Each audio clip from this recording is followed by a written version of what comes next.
have a perfect.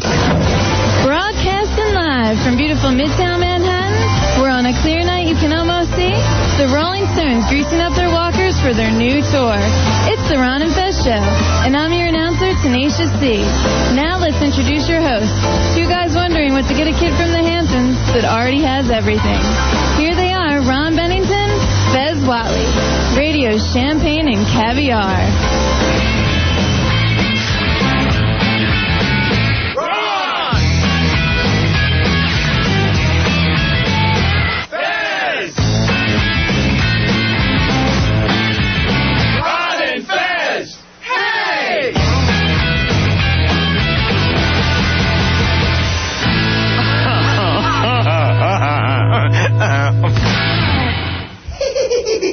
Everybody come see the greatest show. Gather up all juggalos and roll. Everybody come see the greatest show. Gather up all juggalos and roll. Down to the ground, get your ass out the way, 'cause here we come and we bringing this spectacle into your sound. We got freak show, freak show. Most people don't like these honesties. Most people would love to have a shot at these. If you think it's too good for us, nice show freaks, let me know. And I'ma win back your cheeks, come on.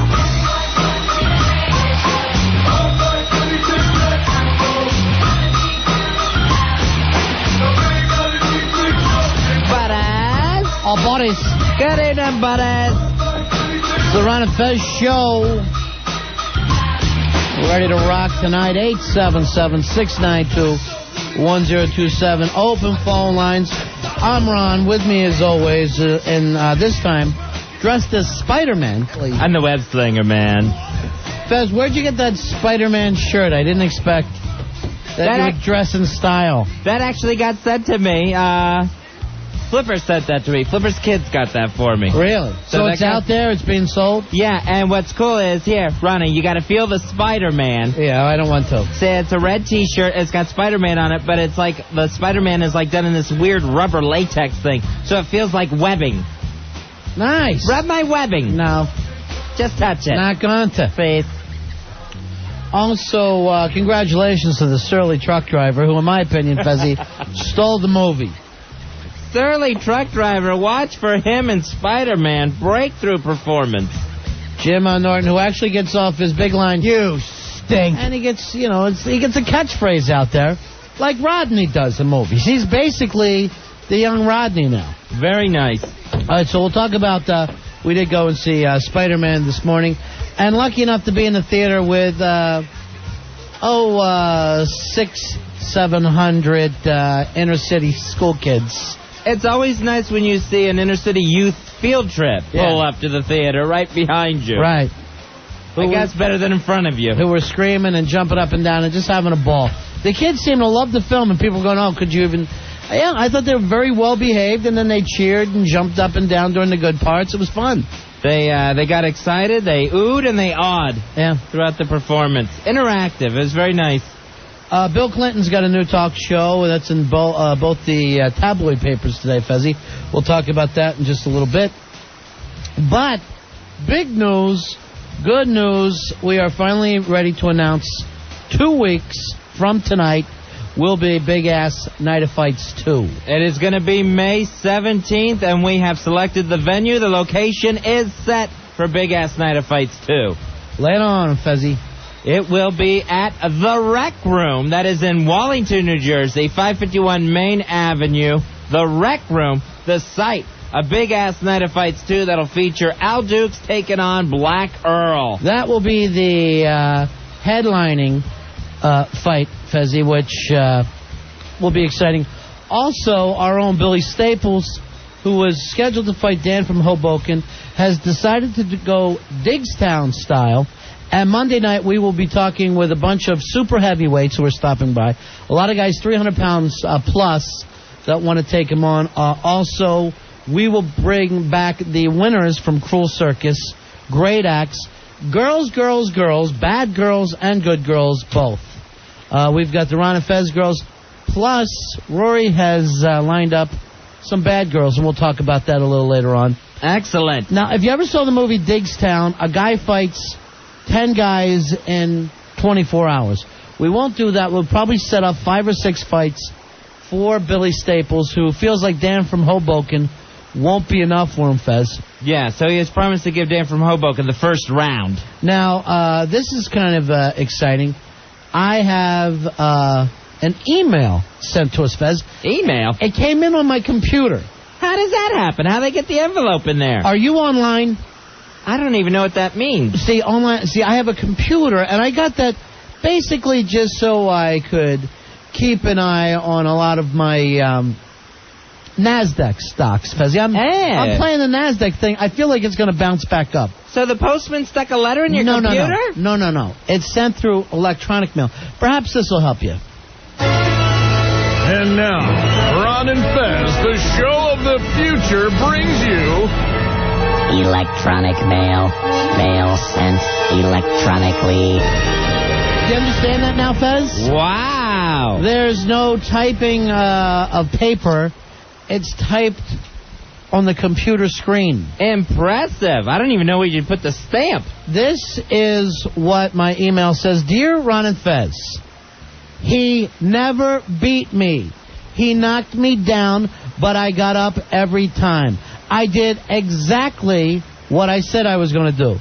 I drove to New York and beat the dung out of that drunken buffoon. If it wasn't for my knee, he wouldn't be so cocky. Everybody at the first fight knows how I dominated that bitch like the cracked out puppet that he is. If one of his cronies didn't steal my shoes, because my whole fight plan was designed around fancy footwork. He never beat me. My knee beat me. Hey, Billy, that Digstown challenge was the second biggest mistake of your life. Hey, Billy, guess who's coming for you? Don't even tell me this little son of a bitch is asking for more. Yes, he is. It is, Fezzy, gonna be at the big-ass Night of Fights 2. Oh, Perry Noid is back! Oh, I love it! Perry Noid, I say, should get second after Dan from Hoboken. Oh, for God's paranoid, God almighty, didn't you friggin' learn? God, you know what? You got knocked out in the dark, you got knocked out in the light, and you faked a big pussy knee injury. You stay at home, get all, whatever the hell you're doing. I'm going to kick your ass again. Now, Dan from Hoboken also asked to be your first challenger and your second, or your last one. Right. Which could come in at second, if he knocks you out in the first. That would mean he'd get another round to do it again. I'm thinking immediately. I'm thinking that we are going to see a Billy knockout. Well, I can guarantee it ain't going to be against this pussy paranoid. That one thing I'm guaranteeing you right here. No friggin' way. I cannot believe this idiot is coming back for more. The only problem is, what if some of these other guys stick you, your eyes are closed enough, you're all puffed up, here comes paranoid with nothing but revenge on his mind. Ronnie, then you're a sitting target. I could be half dead and still knock paranoid on his ass. You know what I love? No one's ever really out, are they? We haven't talked to him in forever, but no one's ever really out. No, they just go away for a little bit. Oh. They rest and recuperate. Here's what I want to know. Which ones of you sons of bitches stole his shoes? This I never heard of. Well, remember, he fought in his stocking feet that night. Oh, that's right. I didn't know it was because someone stole his shoes, though. Just another excuse why he lost. The knee, the shoes, the gloves, whatever. Hey, Tony, you're on Ron and Fez. Big ass 3580. All right, buddy. Hoo-ah! Not only would I crush Billy, but I eat my own poo. Here is Fred. I'm sorry. I can't stand that kid. Fred, you're on Ron and Fez. Yo, buddy. Yeah. Hey, Fred. 055. All right, buddy. Hoo-ah! You're going to get a great sound of Billy Staples hitting the floor. The place has perfect sound. Oh, yeah, and by the way, there will be an Ozzy tribute band that comes on after us. Oh, nice. Cool. Which should be exciting. Awesome, I'll be there. All right, and I don't know. All right, we'll see you out there. The Rec Room. So you hang at the Rec Room, Dave? Well, I check out some bands there. It's a good, nice place. And a perfect sound, huh? Yeah, great sound. All right, thanks a lot, Fred. All right, man, you got it. That's the Rec Room, Fezzy. The Rec Room in Wallington, New Jersey. It's on 551 Main Avenue. Here is Tom. Tom, you're on Ron and Fez. Hey, Tom, what can we do for you tonight? Yes, Staples, you there? Yeah, I'm here. Listen, I don't like you because you're a loudmouth jerk, but do me a favor and beat that paranoid to death. Oh, you know what? I'm glad this place has good acoustics, because now we can hear this knee snap, this injury that he faked last time. You're threatening to break a man's leg? Yeah, you know Are you going to punch him in the knee? I'll punch him anywhere. This guy, stay the F home, paranoid. You were an embarrassment the first time. You're an embarrassment now. The fact you're coming back for more pisses me off like you wouldn't believe. Yeah, you're coming back and apologizing, not like a big puss like he is, and now all of a sudden he wants to fight again. He had a couple of beers and getting beer muscles. But here's the problem with you, Billy. You can't really focus on any one fighter. It's always going to be different. It starts with Dan from Hoboken, and it moves on. I know Hard Rock Johnny wants into this. I know we've got a lot of super heavyweights. As a matter of fact, 7 guys that I believe are 300 pounds plus are showing up on Monday night to take a look at you. Oh, nice. Bring them all on. I don't care. I will. I'll bring each and every one of them. Because it's absolutely ridiculous. They all want a piece of me. They all want a piece of me. You know what? Come on, bring it on. I'm not afraid of any of these guys, especially this friggin' little douche paranoid. What made you want to get into fighting Digstown style, where you're fighting one round against a different person? Because I don't think one man is just enough competition for me. Like when I get done with Dan, what am I going to do for the rest of the night? Yeah, I understand that. So, it's like... You sure you're not just overconfident because Paranoid got beat by his own knee? Paranoid didn't get beat by his own knee. You didn't beat him. His knee beat him. I knocked him on his ass 3 times, okay? Oh, you beat a cripple. Big man. I made him a cripple. And actually, I think if he would have been able to stay up, I don't know whether you would have won in the eyes of the judges, Billy. Ron, I don't know how that would have went. Well, then our judges were drunk, because I dominated that fight. I think they were more high, to be honest with everyone. You know what? Paranoid wasn't even a worthy opponent. Nobody has shown up yet who's even worthy to get in the ring with me. Here's Sean. Sean, you're on Fez. Hey, guys, I think it's only appropriate that Billy Staples, the human wreck, would be highlighting at the rec room. That's true. The get wrecked room. Billy comes home to the rec room. Do you feel you have a home field advantage there? Without a doubt. Hey, Jim. Jim, you're on Ron and Fez. Hey, What's Jim. up, guys? How you doing, guys? Good, buddy. Oh, man, this thing is going to kick so much ass. Wait till you guys get up to New Jersey. New Jersey is going to love you. You're going to play to a packed house. This place is out of control. The rec room is a nice place. And I know Billy's going to get his ass kicked, so it doesn't make a difference anyway. Yeah. But can I get a cheap-ass plug-in? My band, Theater of Pain, the Motley Crue Tribute, is playing tonight at the rec room. Everybody come down, check the place out, and come to big-ass nights to play. All right, so you guys, you're Theater of Pain. You do all crew? All crew. Yeah. Makeup, everything, explosions. We do all kinds of awesome stuff, man. Cool. All right, so you're there tonight. What time? 10 o'clock. All right, check out the rec room tonight. Theater of Pain playing, and good luck to you, Jim. Thanks for calling us, buddy. Thank you, guys. See you. All right, see you. Thanks, Theater of Pain. You know, if they were playing there the night we were Fezzy, maybe you and I would have to do a tune. Oh, that would be cool. Billy wants to turn this whole place into the Theater of Pain. Oh, without a doubt. And with whoever Paranoid's new girlfriend is, I'll take that, too. Why do you got to start on that, the new girlfriend thing, all the time? You do it with Dan, you do it with Paranoid. Well, Ron, I'm a different person now. What's not to want? Isn't it bad enough that you punched a guy with a bad leg while he wasn't looking? Fez, he didn't have a bad leg when I knocked him on his ass. Me hitting him so hard knocked the legs out right from under him, and he faked an injury.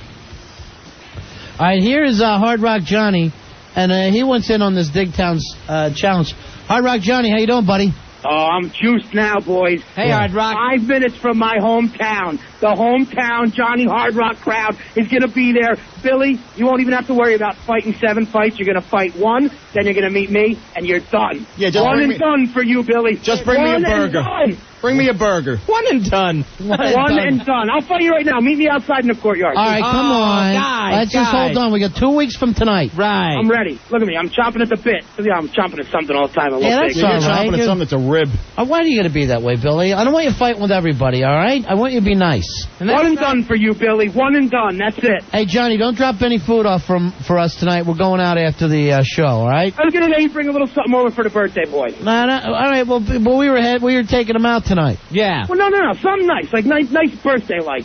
All right, nice and birthday light, but nothing too heavy because... No. Nice and light. We're going out for Italian food tonight. We're going to Mulberry Street. Yeah, we got an evening plan. Maybe I should go you instead of hanging with Eddie tonight. Yeah, I don't blame you there. All right. All right, see you Billy, later. you're mine, Billy. I'm going to eat you up. Johnny, I'm the only thing you're not eating up. What time are we going to Paisanos tonight? We're taking the birthday boy out. I think we're going to go right after the show at 11:30. Let me tell you something. We better call them because I was down there about 2-3 weeks ago. I came in on a weekend, couldn't get in.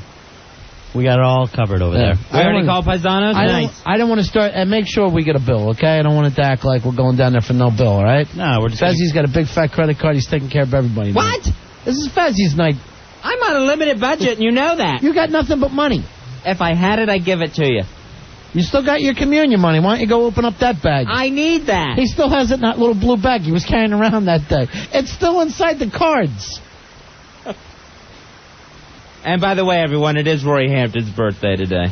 Congratulations, Roy. I never thought you'd make it this far. Yeah, me neither. You're feeling a little middle-aged now, ain't you? Yeah, I hate You're over it. that hump. I'm miserable. Why are you miserable? I hate birthdays. You know what they You get say? a solid gold cake. By the time you're your age and you haven't been married and divorced at least once, you're gay. Hear that? I'm only 25. Why don't you marry? Yeah, but that's the spot. That's the gay spot. By that point, you should be on your way with your life. Why don't you marry that pretty little girl I see you around with every once in a while now? Waiting for the right moment. Come on, why don't you ask her propose? tonight? Yeah, I'm waiting to ask her. Is it because you are not. Is it because she likes to trim as much as you do? Is that the thing holding you back? Nah, I got no problem with that. Yeah. All right, good. Or she likes the D as much as you do. I don't know which one it is. It's not the D. Hey. Okay, she don't like the D. Is that it?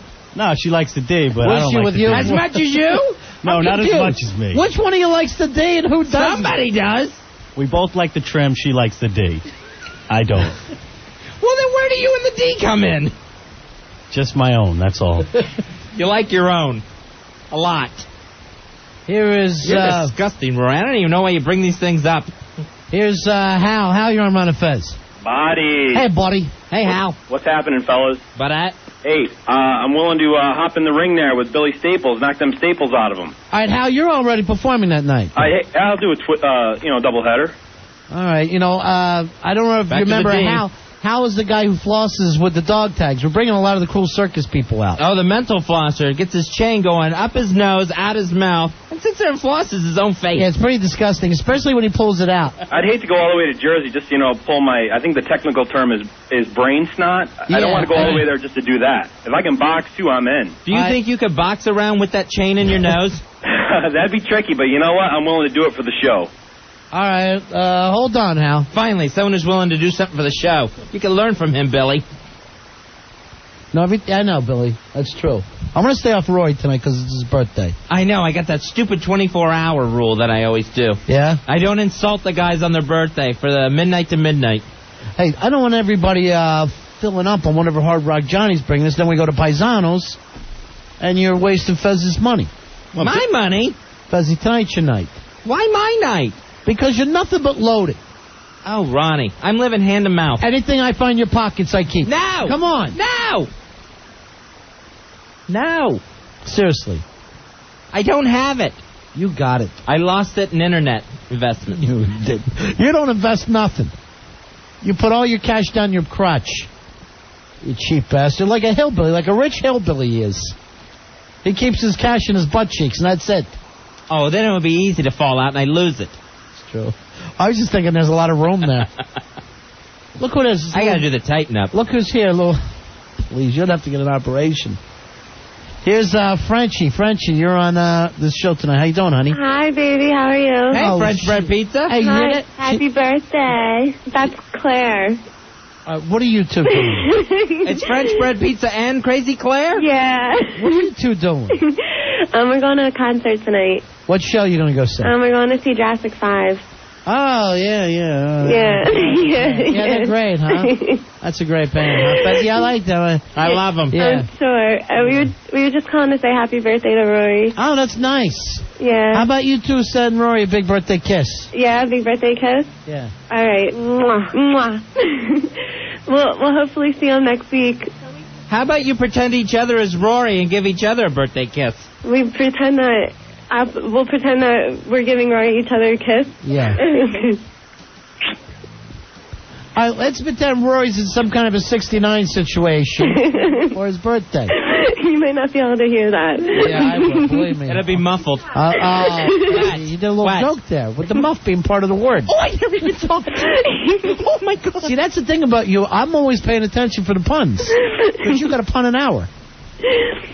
All right, French. That was nice here for Rory. See that, Rory? Thank you, girls. Or Rory, your girlfriend going to get mad when Frenchie and Claire call doing stuff like that. Nah, she doesn't mind. I'll fight her. Let me tell you. I'll fight her in the night of fights. I don't want to say anything bad here, but these two girls will be better for you because nothing for nothing. Your girlfriend, Rory's half a slut. And I'm not. Let me just say this. And honestly, a little on the bitchy side. Yeah, she is. She's a bitch. She's a bitch when she's straight.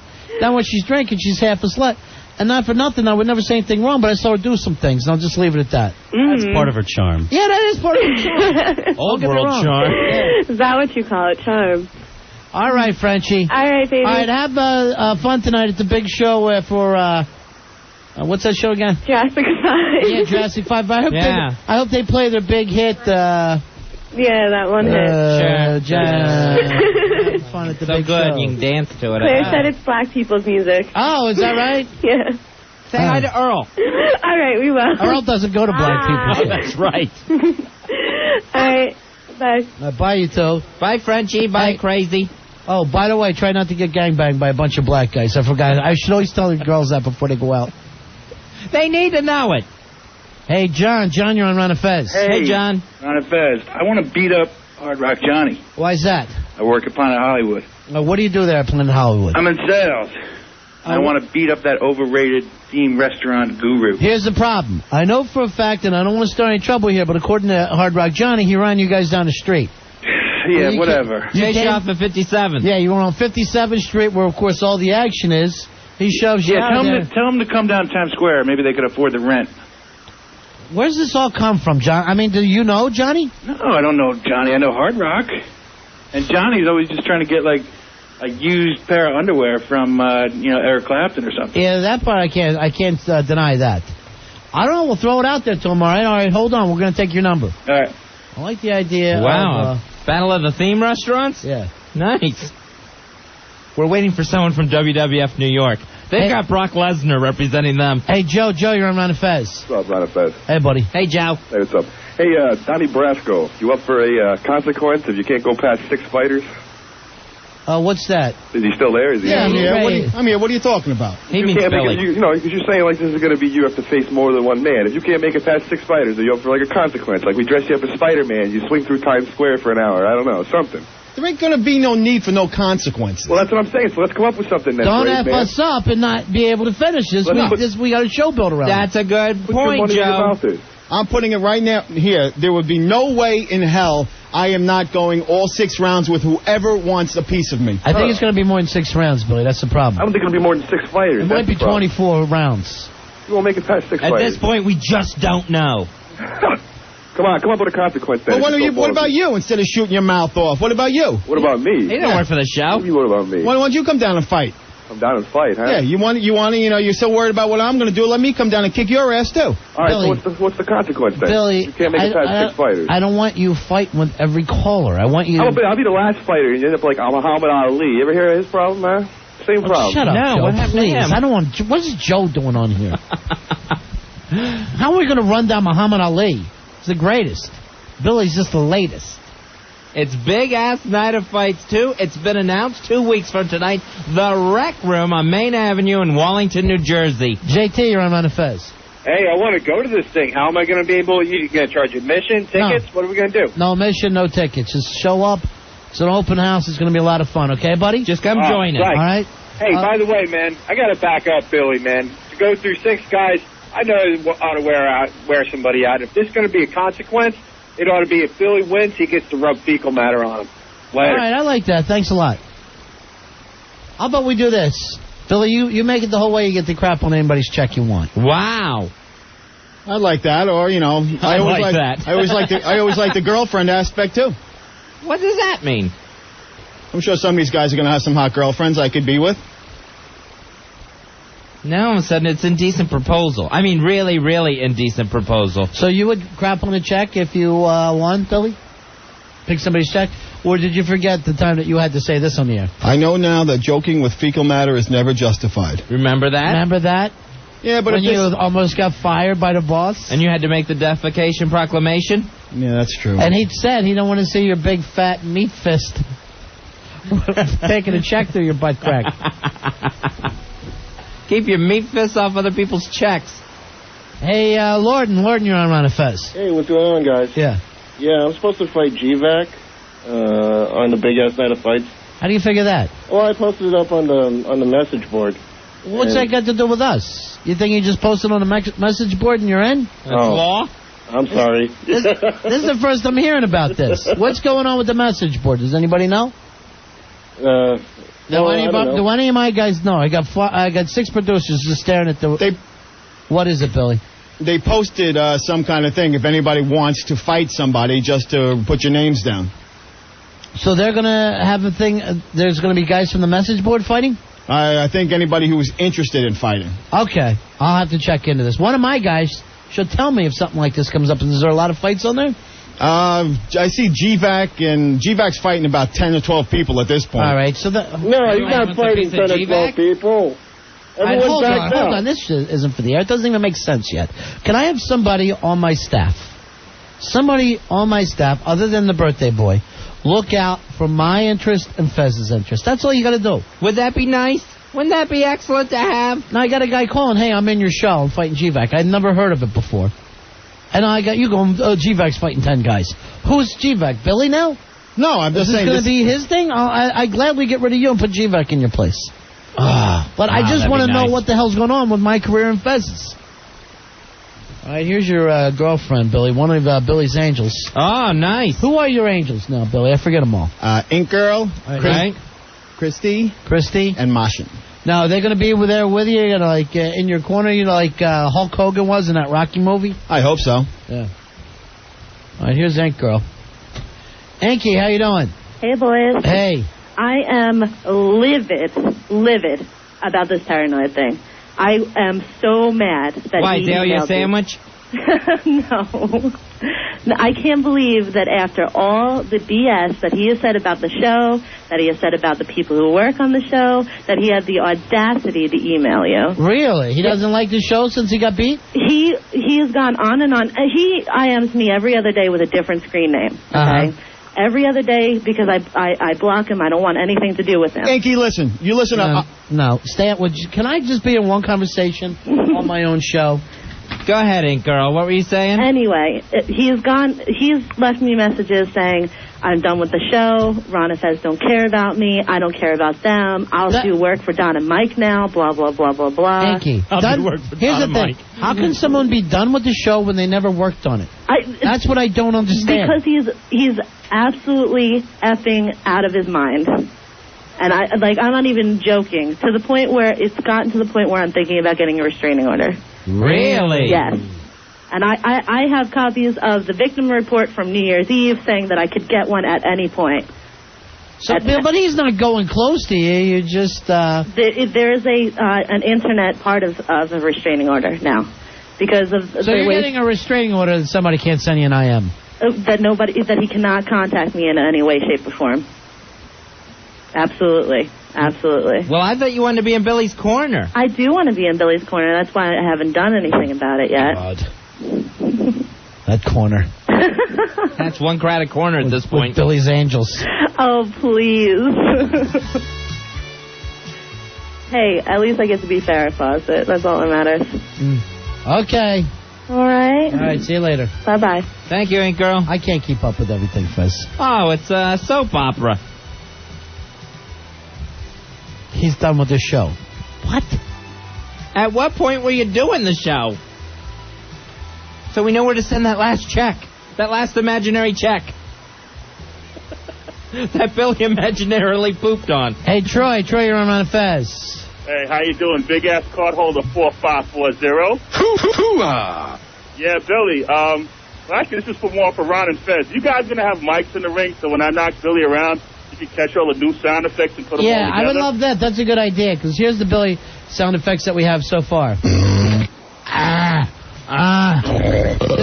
Whoa. Yeah, Billy, I'm going to knock the Out of here. It's very weird. You can almost smell the sounds. That's the weird thing about it. The only sound you're going to hear is you hitting the mat. Troy, are you one of the boxers against them? We're working that out. Troy, how big a guy are you? I'm 6'3", 382 pounds. I love this. Excuse me, 382 and a quarter. Oh, I love you're getting big. Oh, and Billy, you couldn't beat my ass if I helped you. You know, I like you and all, but let's be real. Dude, you ain't even going to see me. I'm going to be buzzing around you like Speedy Gonzalez, for Christ's sake. What the hell are you talking about? I'm going to be so quick on my feet around this big tub, he's not even going to know what's hitting. Billy, what are you wearing to the ring this time? Oh, not a thong. All right, thanks, Troy. Do you know what you're wearing? No, I haven't actually decided yet.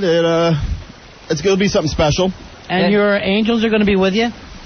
Billy's angels? Oh, I certainly hope so. And they're all going to be wearing bikinis in my corner. Oh, my God. Billy's angels showing up in bikinis. Oh, yeah. Really? Oh, would I do it any other way? They're my angels, for God's sake. Yeah, that's true.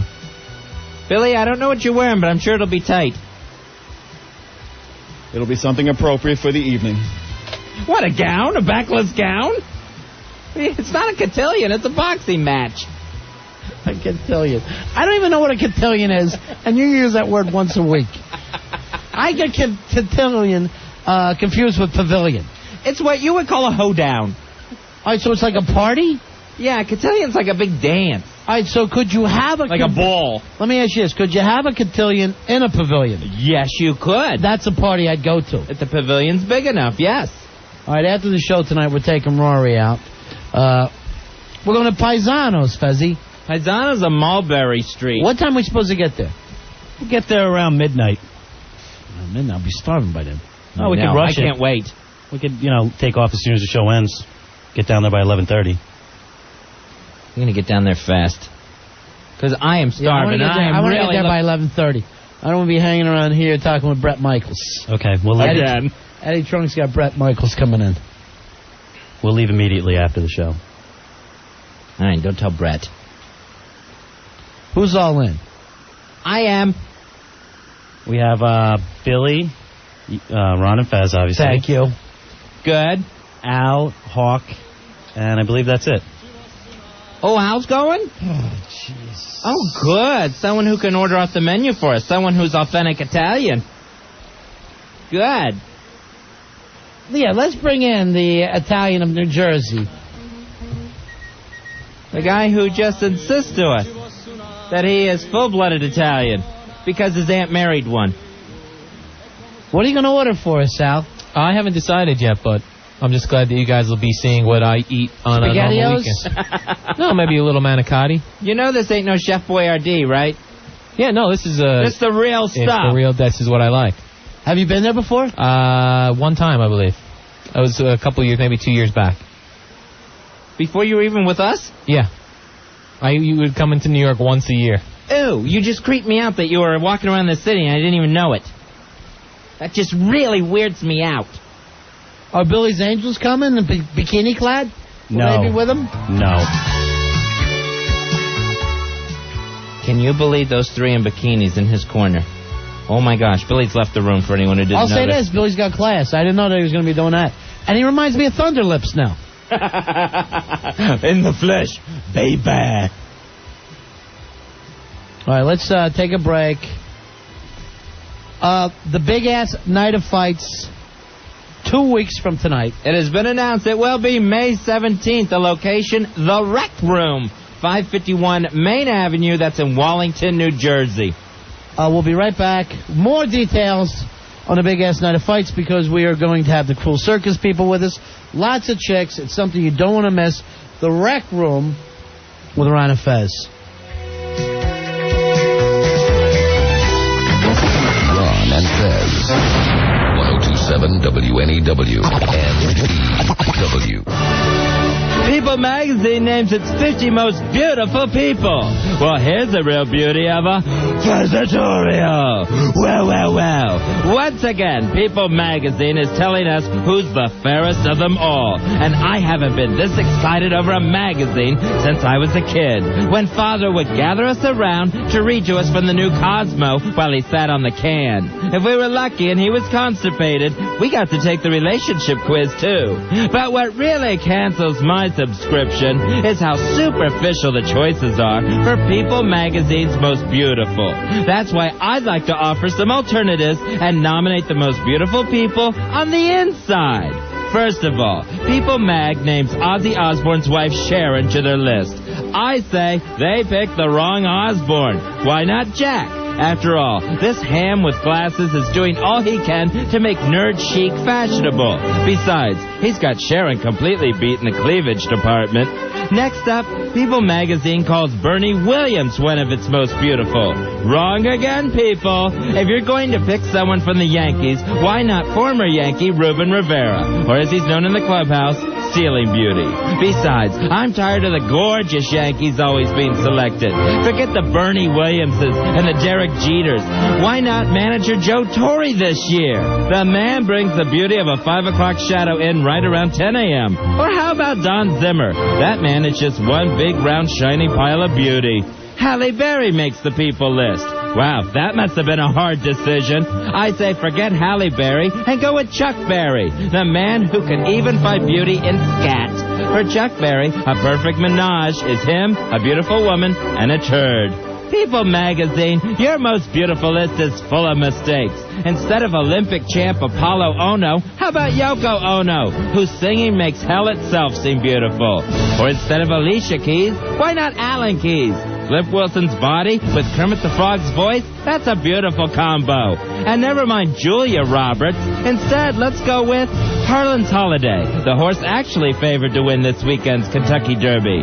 But you know, this whole thing reminds me of growing up in Pinellas Park, Florida, where beauty pageants were canceled after 12 consecutive years of non-human winners.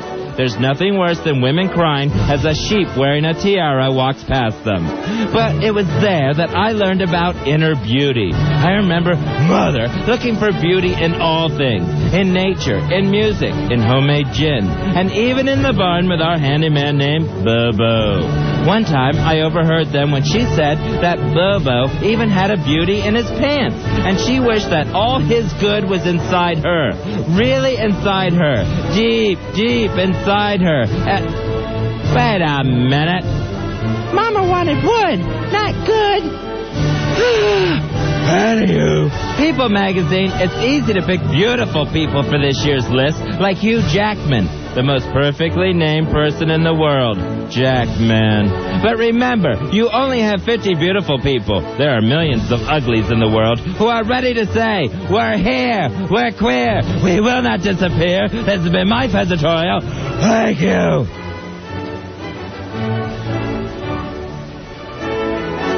Will someone let Ronnie know the Fezitorial's over? All right, Fezitorial. Hi, Ron. You missed it. You missed the Friday Fezitorial. Yeah? Yes. It's a good one? Yeah, it was good. It was about people's most beautiful list. You want it? No. Missed again. All right, let's go over this most beautiful list.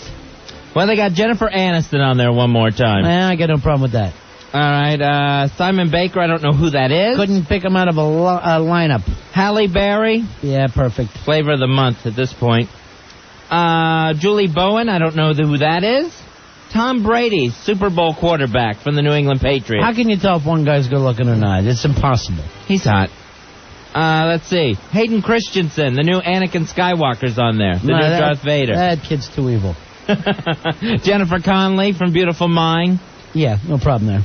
All right, Jeff Corwin, who hosts Animal Planet. I don't know him. Is he the crocodile hunter? He's not the crocodile hunter, but he dresses like him. I saw a preview for the Crocodile Hunter movie today. How effing bad is that going to be? It's like Crocodile Hunter and yet also Crocodile Dundee together. All right, you know how everybody loves the Crocodile Hunter? Yes. I'm off that bandwagon. I'm not part of it. Really? He does nothing for me, and I can't stand the clothes. He's so big and over the top. Right. By Cracky. And he's never in danger. Okay? Billy likes Get it that through your part. head. Billy likes the part where he says by Cracky. Any of Billy's Angels make it? Nope, not a one. Let's see, Cindy Crawford's back on there. That's a shocker. All right, Kirsten Dunst from Spider-Man. I saw her today. When you see her, I don't know. No, she's a nice young lady. I'll just leave it at that. Okay. And it's not nice as most people. And I definitely bang her. Cameron Diaz is on there. No problems. Jimmy Fallon from Saturday Night Live makes the most beautiful. Yeah, I guess he belongs there. I don't know. How can you tell with a guy? How can you honestly tell? What do you think, Fez? Jimmy Fallon?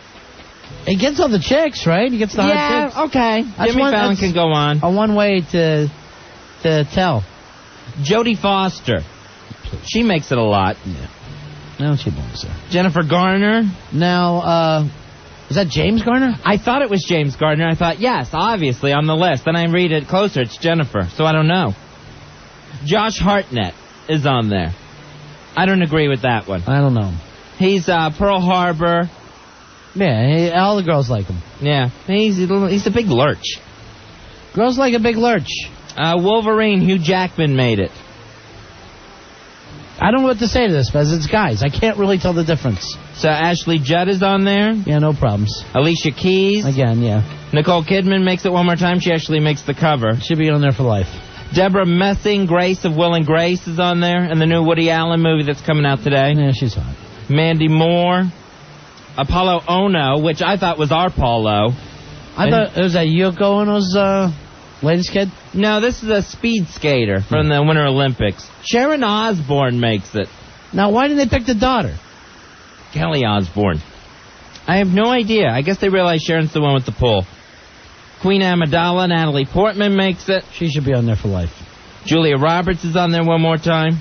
No problems. Diane Sawyer from ABC News. Jeez. Britney Spears is on there. Denzel. Bernie Williams from the Yankees. Bernie Williams for the Yankees. How does he walk past Jeter? I guess they just can't do Jeter every year. Luke Wilson, Owen Wilson's brother. Yeah, well, that's exactly who he is, Owen Wilson's brother. That's how he's No listed. offense, I'm sure you're a good-looking kid. But would you be there if you weren't Owen Wilson's brother? And Reese Witherspoon. Ryan Follett, Legally Blonde. All right, this other kid, this Oliver Hudson, that is Kate Hudson's brother and Goldie's son. What's he look like? Oh, I'm not I've never sure. seen him before. All right, he's on the IMDb. Huh, he doesn't really look like Goldie. He does look like a Hudson brother, I guess. think he's got a new TV show. Oh. Hudson Brothers 2002. Oh, nice. Razzle-dazzle all over again. Well, I just can't tell, Fuzzy, with most of these people. Mandy Moore, she's not even 18, is she? I don't think so. Why don't they just say girls under 18 we'd bang? Or is Maxim doing that one? I think they got beat to it. So that's the People's Most Beautiful that's out on newsstands today. And that's what you did your Fezitorial on? Yes, and you missed it. Oh, okay. Let's check with the birthday boy, Rory, and then we'll check with Hawk. Out of all the chicks on this list, who's the hottest to you? Ooh, that's a tough one. Yeah. Sharon Osbourne? Who's just a fantasy chick for you, no matter who? My fantasy chick is Charlize Theron. You know, she's in so much stuff, though. Didn't she get a little beat over the last few years? I don't know. I've always No loved problem her. at all? Yeah. No. Okay. It's just she's in 4 or 5 movies a year. I'm getting a little sick of her. Well, spread it out a little bit, honey. And I just don't mean your thighs. I mean everything. I'm just sick of the Theron. Isn't it just Theron? No, it's Theron. Theron. Did she start as a Theron? I think she started as a Theron. I don't mind if you start as your weird pronunciation. Theron. Yeah, but don't demi more on me. Then I'm all effed up, and I can't follow it anymore. I don't want your name to suddenly become Rory Hampton. You know what I mean? Because we won't call you that. Yeah. It won't work. It's not going to happen in here. All right, and she's not even on the list, huh? No, she's not on the list. She's a hot Does that chick. tell you something? Well, that's why I like her. She's not too overexposed. But she's out all the time. I bet she's been in 40 movies in 4 years. Yeah, but she plays small roles, and she usually dyes her hair. And Yeah, that's has another an thing. accent. Would you do something so I know it's you? She always changes her look a little bit. Yeah, so I can't take that. You think it's a different person? Yes, if this was people's most beautiful masters of disguise. All right, this on the instant feedback. Mandy Moore, April 10th. So she's completely legal. All right, somebody knows too much about Mandy Moore on that Yeah. instant feedback, stalkers. Sure. All right, let's check with the Hawk.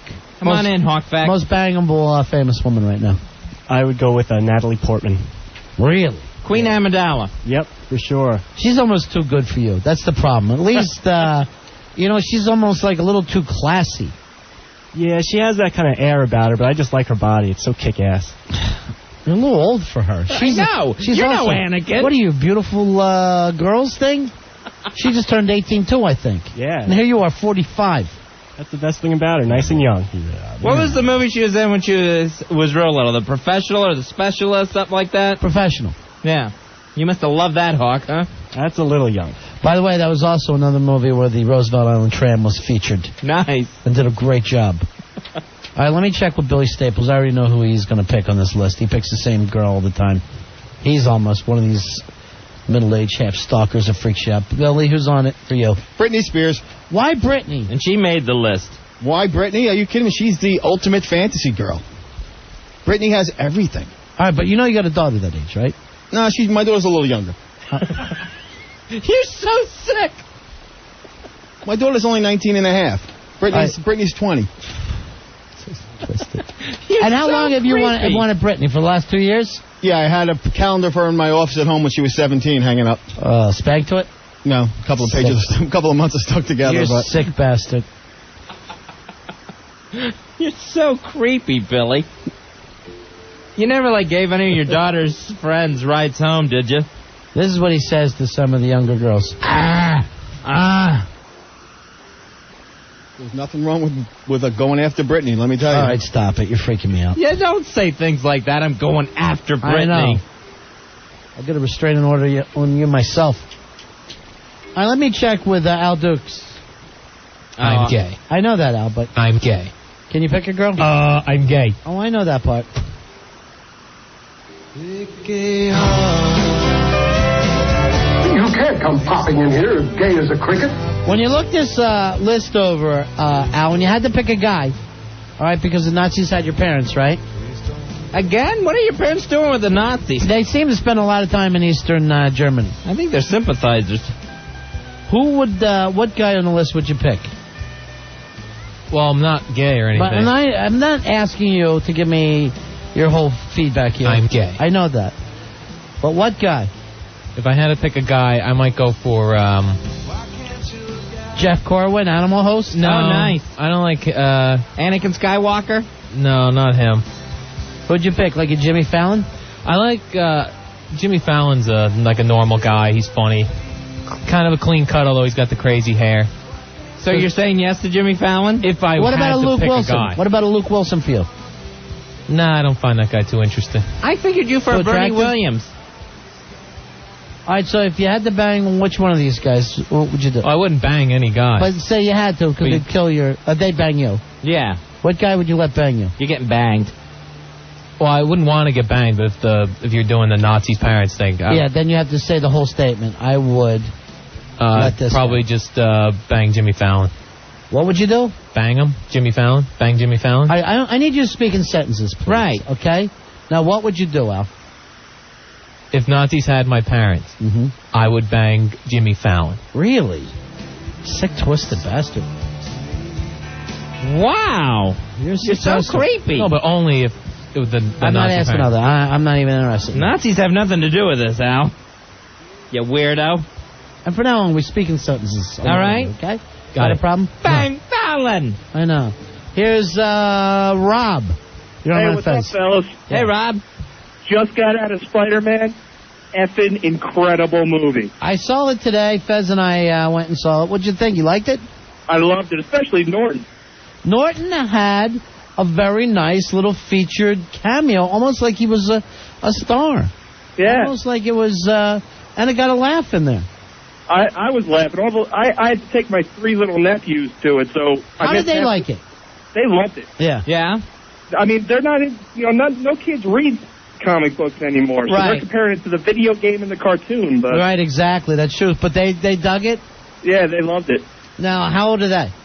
They're 8, 9, and 8. They're 8, 9, and 8. Okay. Yeah, Now, see, I am not a comic book guy, and I think I liked it more than Fez. And Fez, you are a comic book guy. I'm a comic book guy. I really, really like this thing. Yeah. The effects were great. I wasn't completely bowled over by the story, but I think this is a really good movie, and I will definitely see it again. Hey, did you see the Hulk trailer? Yeah.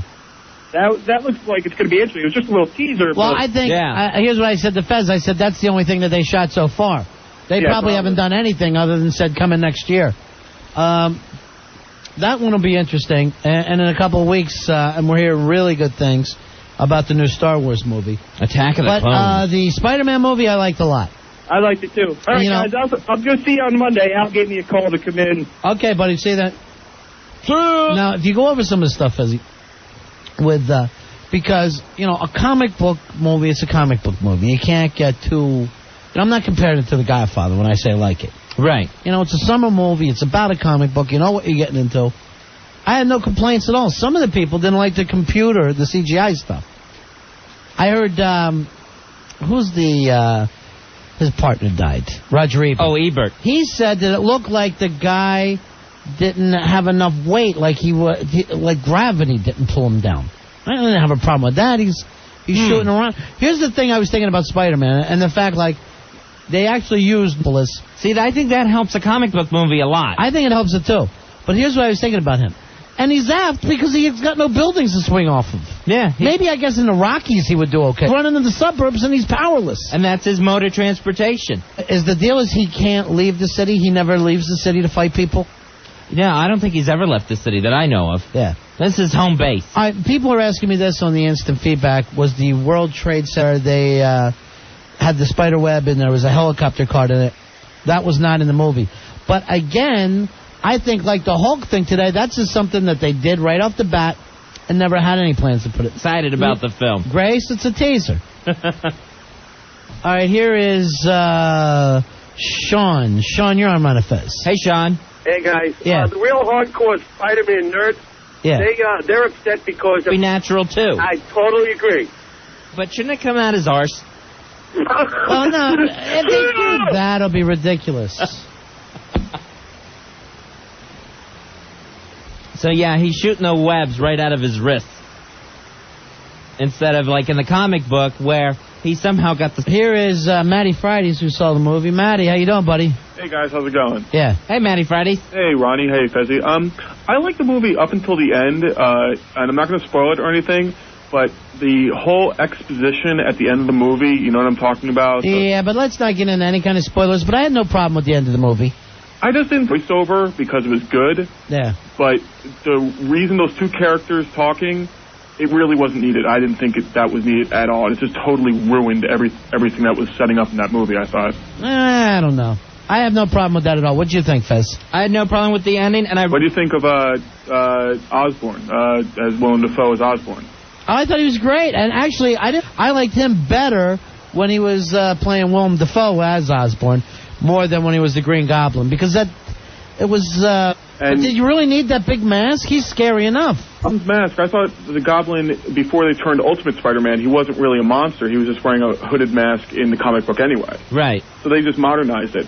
But could you imagine if Walken was in that role? I mean, I think the only would have been Walken. All right, I was fine with Dafoe. I mean, you could always say Walken. I put him in anybody's role. All right, well, you guys have a good weekend, okay? All right, see you, buddy. Bye. I had no problem with the cast whatsoever. I didn't know so much about the girl, Fezzy, with the red hair.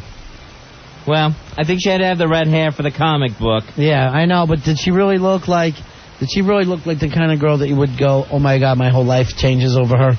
Oh, I see. You know what I'm saying? Like All right, Natalie Portman, for instance. Right, okay. Where, I mean, nothing against this girl. She's a cute girl, but she's not the girl. All right, here's Earl. Earl, you're on Ron and Fez. Hey, Earl. Ronnie, wait. First off, when you see her with the wet T-shirt after the big mugging scene, I'm sorry, she was the girl. All right, that was a great scene. Not long enough for me, too. I'm with you. But there was other times, I don't know whether the screen was it, but her teeth, there was something about the teeth that looked like they were too short and wide to me. I had a problem with it. Her teeth looked like 2x4s when I was looking at her. Maybe I was focusing too much. I'm with you. All right. You guys see the one scene with Ground Zero, though, that they put in the movie? You know, I don't even recall there was something like he was swinging by it. No, there was one scene where they're right around Nortonstein, as a matter of fact. They're talking about the movie and what Spider-Man's doing, and they got two guys are at Ground Zero? At Ground Zero. Yeah. Yeah, they threw that in the movie after the whole trailer thing. I think they felt guilty. Yeah. What'd you think of that? I mean, it goes by quick. It goes by quick. I thought it was all right. What would you give the movie, scale 1 to 10? Honestly, I give it an 8. Yeah, that's about where I am. I'd give it a B+. That's fine. I got no problem. It wasn't the original Batman movie, but you know what? I was pretty entertained. I was mildly surprised. I'm going to tell you the truth. I thought that Spider-Man moved better than Batman. In the Batman movie, the first one, I thought he was moving too stiff for me. Yeah, he couldn't turn his head. He couldn't turn his body in that bat suit. And for me, it took forever for Jack Nicholson to become the Joker. Yeah. And, this guy was, evil. He was like a mad scientist, evil guy. It was a pretty scary character. I don't know how you can't be scared of Willem Dafoe. He was good, though. He was actually really moved the movie along. All right. And, I love that they painted the 59th Street Bridge gold. I think maybe the city ought to think about it that way. Nice. It looks better than it does in real life. That's true. They put a little gold on it. The scenes with the Roosevelt Island tram, great stuff. Roosevelt Island, one of the things that happened there where they ended up in the old smallpox hospital, which is if you ever go over 59th Street Bridge, look down, you kind of see like ruins at the end of Roosevelt Island. That is an old smallpox hospital that they actually ended up in. You almost have to live on that island to even know about that place. Most people don't know about it. And they kept that, so it was fairly realistic, true to New York. They were they didn't change a thing, really, about Roosevelt Island. Well, they blew it up. But every scene, that was right there. Has there been the tram station, the tram? Is there ever a movie where they don't start blowing up New York, though? Oh, they love to destroy New York in movies. Have you ever seen other cities barely even blown up? Nobody goes blowing up Miami. No one's blowing up New Orleans. It's New York. New York is the prime movie target. Hey, Asia. Little baby Asia. Hey, Ron. Hey, Fez. Hey, Asia. Fezzy says hey. Hey, Fez. Hey, Asia. You guys. Yeah. Some of us don't have time to go to the movies until later because we have jobs. Y'all are killing it for me right now. What have we ruined? Everything. Now that I know Roosevelt Island got blown up and... Well, it's not completely blown up. There's things in it. All you got to do is see the trailer and you know that the tram's in it. Oh, come on, because I know you guys are going to start spilling something and I'm going to be mad. I'm going to have to turn the station. All right, all I'm going to say this. The scene in Harlem at the Apollo Theater. Unbelievable. Okay, say no more. He gets in a fight with that clown. What's that clown's name? Sandman. Sandman starts smacking him with a broom and chasing him off the stage. But he does save Kiki Shepard. I have one more question for Fez before I go. Yeah, okay, Asia. Was I not on that 100 Beautiful People? Yeah, what I think happened you there? need to go back and check that, because I swear I think I was on there. You should be on Ebony's 100 Most Beautiful Peoples. Let's see. Oh, yeah. I'm taking off Halle Berry, and I'm putting on Asia. There you go. All right, see you, Asia. See you. All right. Bye. Bye, Asia. Hey, Tage, you're on Fez. Yeah, I just wanted to tell you guys that the original ending to the movie was supposed to be where the helicopter gets caught in between the World Trade Centers. That's not true, because that was in the trailer, and they would never put the end of the movie in the trailer. Yeah, why would they do that? It was just the part where he makes the big web in between the two towers. It wasn't supposed to be the very ending, just one of the last fights. Yeah, no, that's not true. And people are sending me this. All the geek people are saying, no, that was just in the trailer. Oh, really? Yeah. Yeah, because a bunch of people were telling me that was the act. That was tell them that they're lying. Fight. You look them right in the eyes and say you're a liar. All right? Stand up for yourself, Tage. Hey, Brian, you're on the Fez. How you doing? Yeah. Hey, Brian. Hey, big-ass card number 8352. Hoo-ah! Hey, I heard you talking earlier. Some guy said he took his nephews to the movie. I have 4-year-old twins, a boy and a girl, who really like Spider-Man. Yeah. You think it's too much for them? No, I don't see what, I mean, they'll be as scared as any other movie. Is the Goblin really scary? Yeah, of course it is. It's scary in a good way, though. It's scary like when you're a little kid. You go to a movie, you get scared of the bad people, and you're happy for the good people. Would you suggest I see it first and then pick them? Maybe just raise this kid to be a pussy. I don't know what to tell you here. I would take my kid to any movie. What other movies has your kid seen? Well, I take them to Disney movies and stuff like that. They're only 4. Yeah, but a Disney movie's going to have a dinosaur getting crushed or something. Well, Nothing's there's happening. always bad fish. Yeah. Yeah. You're right. Hey, listen, I love you guys. All right, say it. Take your kid. They'll love it. They love Spider-Man. The children love him. I took my kids to see Goodfellas. What's the big deal about it? It's a movie. And it's not when you're a little kid, you don't like to be scared at a movie?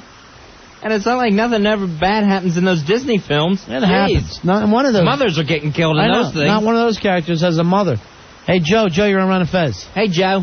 Hey, guys. Hey, New York isn't the only city to have been destroyed in the movies all the time. If you remember from the 50s and 60s, in all the Godzilla movies, Tokyo would get destroyed all the time. Yeah, but that was a big paper-mache Tokyo. Well, still, what do you think? It's not real buildings that are blowing up in New York. It's just a modern-day version of using the technology we have to digitally enhance things and blow things up. Right, it looks hell of a lot better. But, it does seem like there's a lot in New York, let's say, in the last 10, 15 years. Isn't that bizarre? Well, you know what it is? New York is such a popular city, and everybody wants to film it, Yeah. Good, thanks. So, yeah, that's what I said to people when they're going, oh, did you feel a little odd during the Times Square scenes? What the hell? That's what you're supposed to do in a movie. Right, and New York has the recognizable landmarks that make recognizable ruins in movies. Here's the thing. Let's suppose you're watching a movie, right? Right. And they started blowing up Phoenix. Would you care? They start blowing up Cincinnati. I'm like, what the hell? What's the big deal? I would actually be in the movie going, don't worry about it. We still have Cleveland. Would you care? Would you notice? Could you tell that was Phoenix they blew up? Well, let's say, like, the whole movie takes place in Phoenix. And then they go, there's a bomb in Phoenix. You'd be going, like, whatever. Fine. Exactly. No big deal. 877-692-1027. What was the first time they started destroying movies in New York? Was that like King Kong going around busting stuff up? Oh, yeah. The first King Kong? Yep. Climbing up stuff, causing trouble. But in, like, last 10, 15 years, there's a ton of films. Yeah. Every disaster film likes to hit New York. Right. In one way or another. And then last year was kind of weird because about the towers. Remember AI, where New York was underwater except for the towers. Okay, yeah. So it was like New York was destroyed, but the towers will be here forever. And then, again, you see the Statue of Liberty, just a torch sticking out for the water. Yeah, they love to just have the torch sticking up. That started Planet of the Apes. Oh, yeah. They'll always knock down the Statue of Liberty. Somehow we're supposed to believe everything's a beach.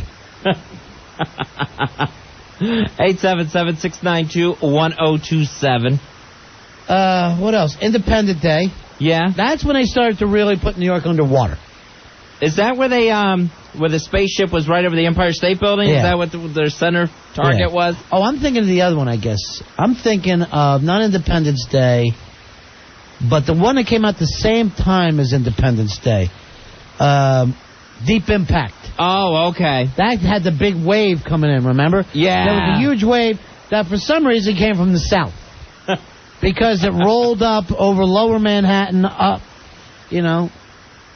What I love in that movie is the kids are getting away. Remember the highway's packed, and the family gives the daughter the baby, and they take off on the motorcycle. Mm-hmm. And the wave's coming. The parents get killed in the wave, but they drove a mile, and they were fine. Well, they ran up a mountain. Always run up a mountain if a wave's coming. That goes without saying.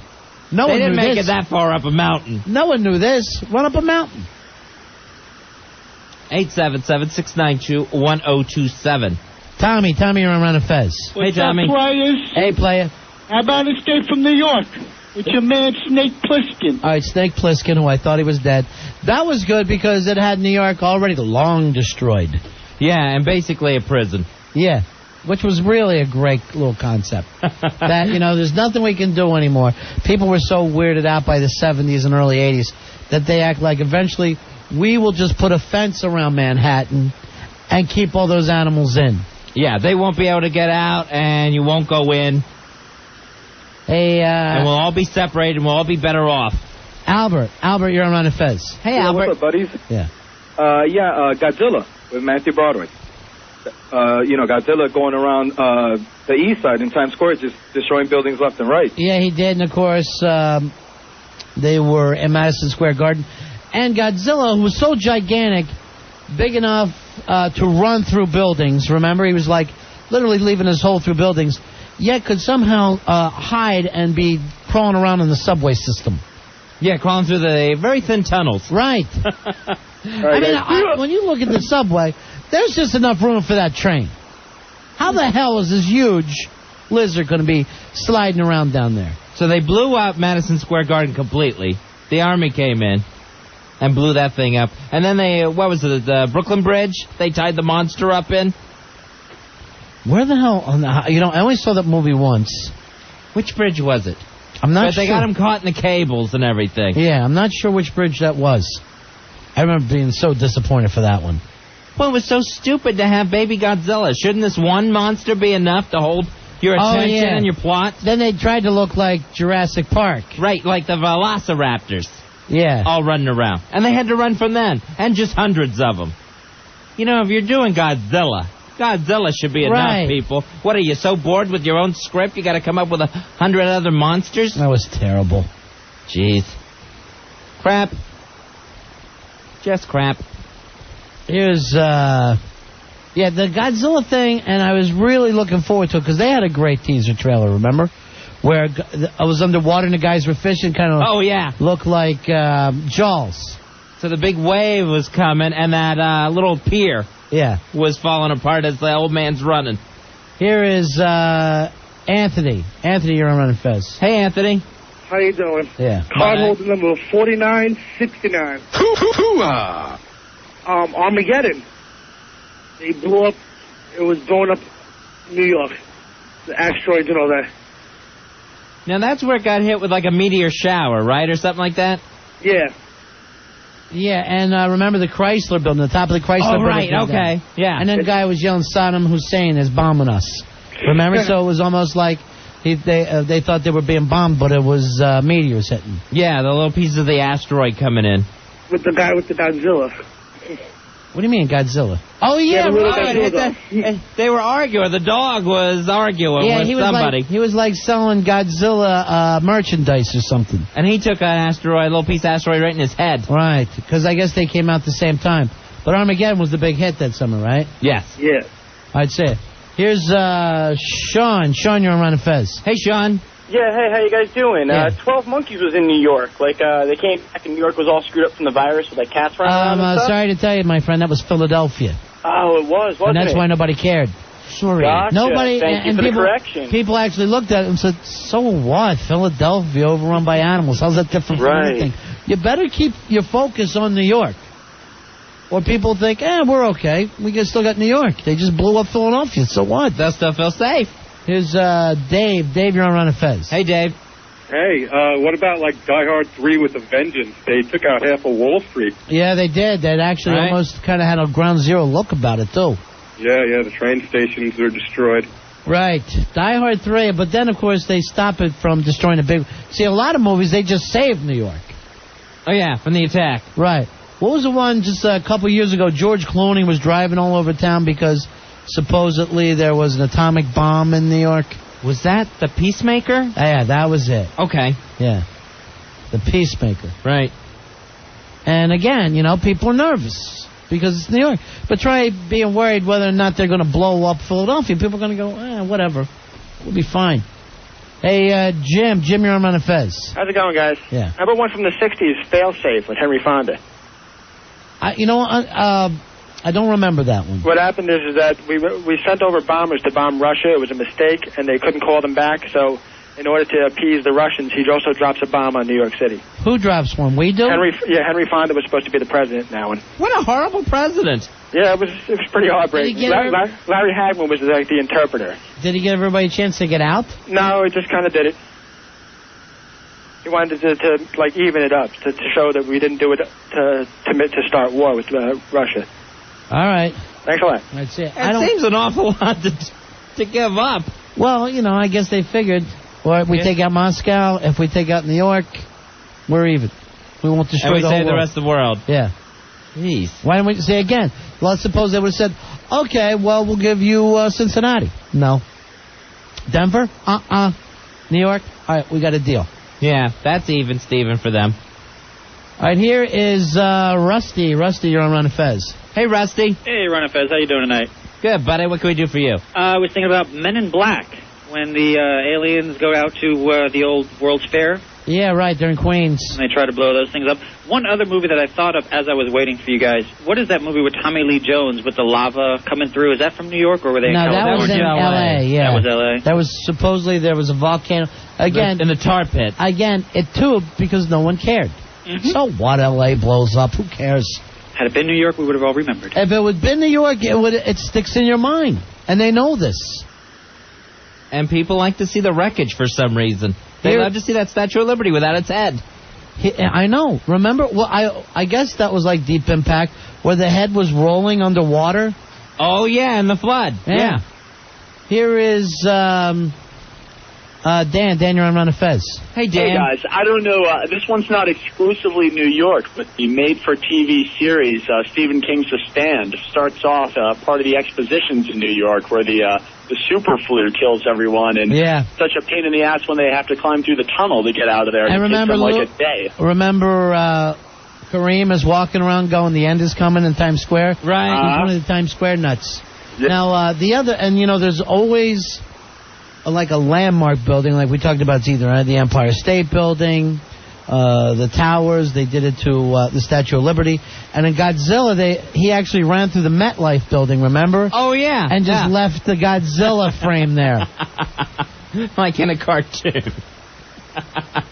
Here's Jay. Jay, you're on Run and Fez. Hello, Jay. What's up, boys? Yeah. 3370. All right, buddy. What about The Siege? Great movie. I thought it was pretty good. Yeah. And the whole town gets taken over under martial law, or city, I should say. Huh? Yeah, and I think, what did they do? They blew up some buses or something? Well, they blew up the headquarters of the FBI on, I believe it's on Park, at least in the movie. Yeah. They did blow up that whole building, and the whole thing didn't go down, but floors, killed a bunch of FBI agents, a bunch of buses, and, there was a looming, cause that something worse is going to go down. Right.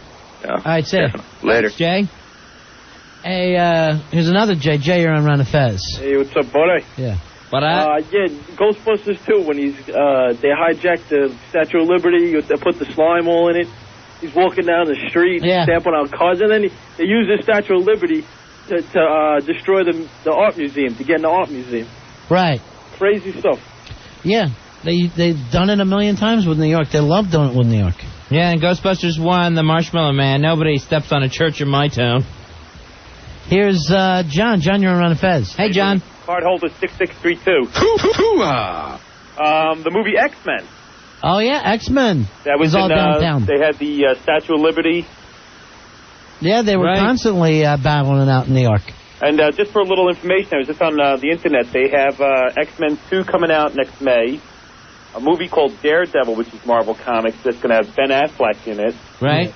We saw the Hulk coming out in June. We saw the preview for that. So comic book movies are going to be big now. And they were supposed to be working on an Iron Man. And do you think the big thing was X-Men? They got everybody ready to, when there's something that wasn't exactly Batman or Superman, that was just one of the lower tier comics, that hit. Now they're excited. Now they think there's a market. X-Men hits, and now Marvel is in the movie business. Yeah. Here is Rich. Rich, you're on Run and Fez. Hey, Rich. Was that a movie that Sly Stallone, Daylight? Was the Holland Tunnel, Lincoln Tunnel? Oh, yeah, that's very good. I forgot all about that. They were in the Lincoln Tunnel, right? It's easy to forget, but... Yeah, you know what? No, I think of that. A lot of times I'm going through the tunnel about the water leaking in. And I'll always say to somebody, you ever remember that movie when the water starts leaking in? So that scared the hell out of me. I don't like to be anywhere where water's leaking in, Fez. That's why I won't go in a submarine. It seems like the pressure will make the water leak in every damn movie. In any submarine movie, you got the thing where all of a sudden a bolt flies out. Right, ping, and starts bouncing around. Or the dials, the gauges, the glass on those shatter. Right. And steam comes out of somewhere for some reason. I can't be around that. Here's John. John, you're on Run and Fez. Hey, John. Hello? Hey, Johnny. Go ahead, John. Guys. Finish what you're chewing. Go ahead. Yeah, there was a movie with David Hasselhoff not too long ago. They blew up all the bridges, and they went to rob a bank on Wall Street. Man, I never saw this movie. It was on one of those made-for-TV movies, Channel 7, Channel 2, something like that. I know, I'm trying to think. David Hasselhoff actually being in a movie? Are you sure it's not Baywatch? No, I'm positive about that. Oh, okay. It was about 2 or 3 years ago. Was he a lifeguard? Oh, here comes Rory, the birthday boy. It's called Gridlock. It was in that's Gridlock. 96. Says some explosives destroy all the bridges. Yeah, really hot chick in there, too. Nice looking blonde. Can't beat that. Kathy Ireland was in it. All right, thanks. All right. Well, I am sorry I missed that one. I'm less of a person. Hey, Tom, you're on Fez. Hey, Tom. Yeah. Well, what about, I'm not sure, the end of Fight Club? Didn't they blow up all in New York? They won't say where they are. Fight Club, they never said what city they were in. And it's those financial institutions that are getting blown up, right? So where else could it be? But they never, it was one of those things where they never told you where they were. And I hate that in a movie. You know, and when those cheap Toronto movies try to act like, oh, we're just anywhere. It doesn't matter where we are. I'll tell you where you are. You're in frickin' Toronto. Why don't you admit it? They're ashamed, Ronnie. They won't do it. I know. But have you ever seen them blow up Chicago even once? Everybody tells you Chicago's a great town. Let's see you get blown up in a movie then. If you're so hip, let's see you get blown up in a movie and see if anybody cares. Here's Foul-Mouthed Elmo. Hi, fellas. Hey, Foul-Mouthed Elmo. Yeah, the movie that had me scared was Muppets Take Manhattan. Oh, yeah. There's motherfuckers all over the place. All right. With their bad talent. All right. Why do you gotta curse? It was horrible. He hates the other Muppets. Yeah, everybody. All right, Elmo. What a foul mouth on that Muppet. That'd be crazy. Between him and Joe Poole, I don't. Is there any kind of blocks we can put on the phone? Why can't we block people like chicks do? They put like a block on their phone and then people can't call. Nice call block. Problem is we have a 1-800 number. Yeah? So it's a toll-free number, so I think it's... You can't block those? Yes, it's free for people we want. I'll look into it. I'll call the phone company. Yeah, do that, wouldn't you? It's a privilege, not a right. No, that's driving. Oh, damn. I wish it was calling. I wish the hell it was calling. Remember, that was always the last question on the driver's test. Is it a right or a privilege? Right? Wrong. Privilege? Yes. Because you can lose it. Right. All right, we'll take a break. Big ass night of fights 2 weeks from tonight. That's right. It is going to be at the Rec Club, May 17th. That address 551 Main Avenue, the St. Wallington, New Jersey. The Rec Club for Big ass night of fights 2. The Rec Room. I'm sorry. The Rec Room. The Rec Room. Of course, tonight, Fezzy, it's Theater Pain is playing there. Oh, I might nice. go check out Theater Pain. Oh, well, we're going to Paisanos tonight. What am I talking about? Big dinner tonight. I was in a crew mood, but, it's my guy's birthday, Fezzy. The only producer, I'll say this, who actually tries. Oh, okay. We won't say succeeds, but we'll say tries. Hawk has the natural talent, and he shouldn't get any kind of extra kudos for that. He's a freak of nature. He's just being Hawk. Right. At that point, he's just a Hawk, and we never want him to change. Well, unless for the better. I don't think he can. I think he's reached his evolution. I like to see him grow that fro. The Pakistani fro that he keeps saying he can grow. Please, Hawk, just, for a couple months, just grow your fro. I was going to, but then it was getting so hot. Like, we had those couple 90-degree days, so I was like, I got to get a haircut. So you shaved it down to the bone again. Skull cap. Here's somebody who calls himself Hawk Fact. Wow. Who says the Fight Club was Delaware. It was not. Delaware? Remember they said, you hear that there's another Fight Club in Delaware? Oh, all right. But where are they going to get that many tall buildings in Wilmington? The only thing I remember from Fight Club was where they were flying. They gave out the names where they were flying to, but I don't think they ever said where they were flying back home to. Right, they never did. They were saying they were flying to St. Louis. But here's the thing. He had a condo high up in the air. How many cities actually have that? Right. You're not fooling anyone, Fight Club. Because I'll tell you, when you go to most cities at night, there's nothing happening in the downtown. They just, it's only places of business. And you look at that view, and you're looking at those buildings at the end of the film where everything's blowing up. There's really only one place. But they never say it, so it's cheating. I won't back them up for it. Tell you the truth, I think it's Toronto. That's where these cheap-ass people, they leave America and they go up there and they film in Toronto. 877-692-1027. Tom's disagreeing. Tom, you're on Ron and Fez. Hey, Tom. Hey, man, Fight Club was in Miami. How do you figure? At the end, when he's looking for himself or whatever, they say, is it true about Fight Club in Miami? Is Mr. Durden building an army? Because that's where they're, like, bases or whatever. No, that's not true. It's just that you got to remember that there's rumors about him all the time. Yeah, but Miami was, like, the home base. That's where they started. started. No, where was it? Did you ever see him at the beach or anything? That wasn't Miami. I've seen palm trees. Yeah, but I bet they didn't film that thing in Miami. Well, that's where it took place. I don't know where. I know we're going to be fighting about Fight Club all night. You know what I mean? We're having a nice conversation. All right, hold on. Let's see. This other guy disagrees with you. Here's Eric. And I'd like to get one of my many producers to look up and find out where they actually shot the movie as well. Eric, you're on Ron and Fez. Hey, Eric. Yeah. What's going on? Yeah. He was getting everything from IKEA, too, you know? Yeah. That's right across the river. Right, that's in Jersey, but IKEA delivers everywhere. Oh, yeah, but I'm saying, you know. Oh, you're just saying. That's it. Yeah, IKEA, you can order stuff and get it delivered. Something new we have now. Here's Joey, you're on Ron and Fez. Hello, Joey. Hey, buddies. Yeah. Buddy. Listen, Ron, hey, it's not Toronto where they film those cheesy movies. It's Vancouver. Well, it's all different places in Canada, but and they do them in Vancouver as well. But they should have the balls to say, you know, that we're in Canada now. Yeah, it was like the old Jump Street movies and all those TV shows and all that. They're all filmed. I got a problem with that. All right, thanks. Yeah, they all suck. The Matrix was filmed in Melbourne, Australia. Have you heard anybody talking about The Matrix, Roy? No, but I'm just saying that Matrix? That there was another movie that they went to another country to film. Oh, yeah, they do that all the time. It's like Star Wars is shooting over there. Right. Yeah. Star Wars is Tanzania. Yeah, which I don't mind because, you know, they're supposed to be in outer space. I'm saying this. If you're going to act like you're in New York or Chicago or L.A., you should be there, not in Canada. And there should be some kind of law that says, don't go lying and say that you're in New York when you're in Canada. Now, a lot of these guys will come in and do this.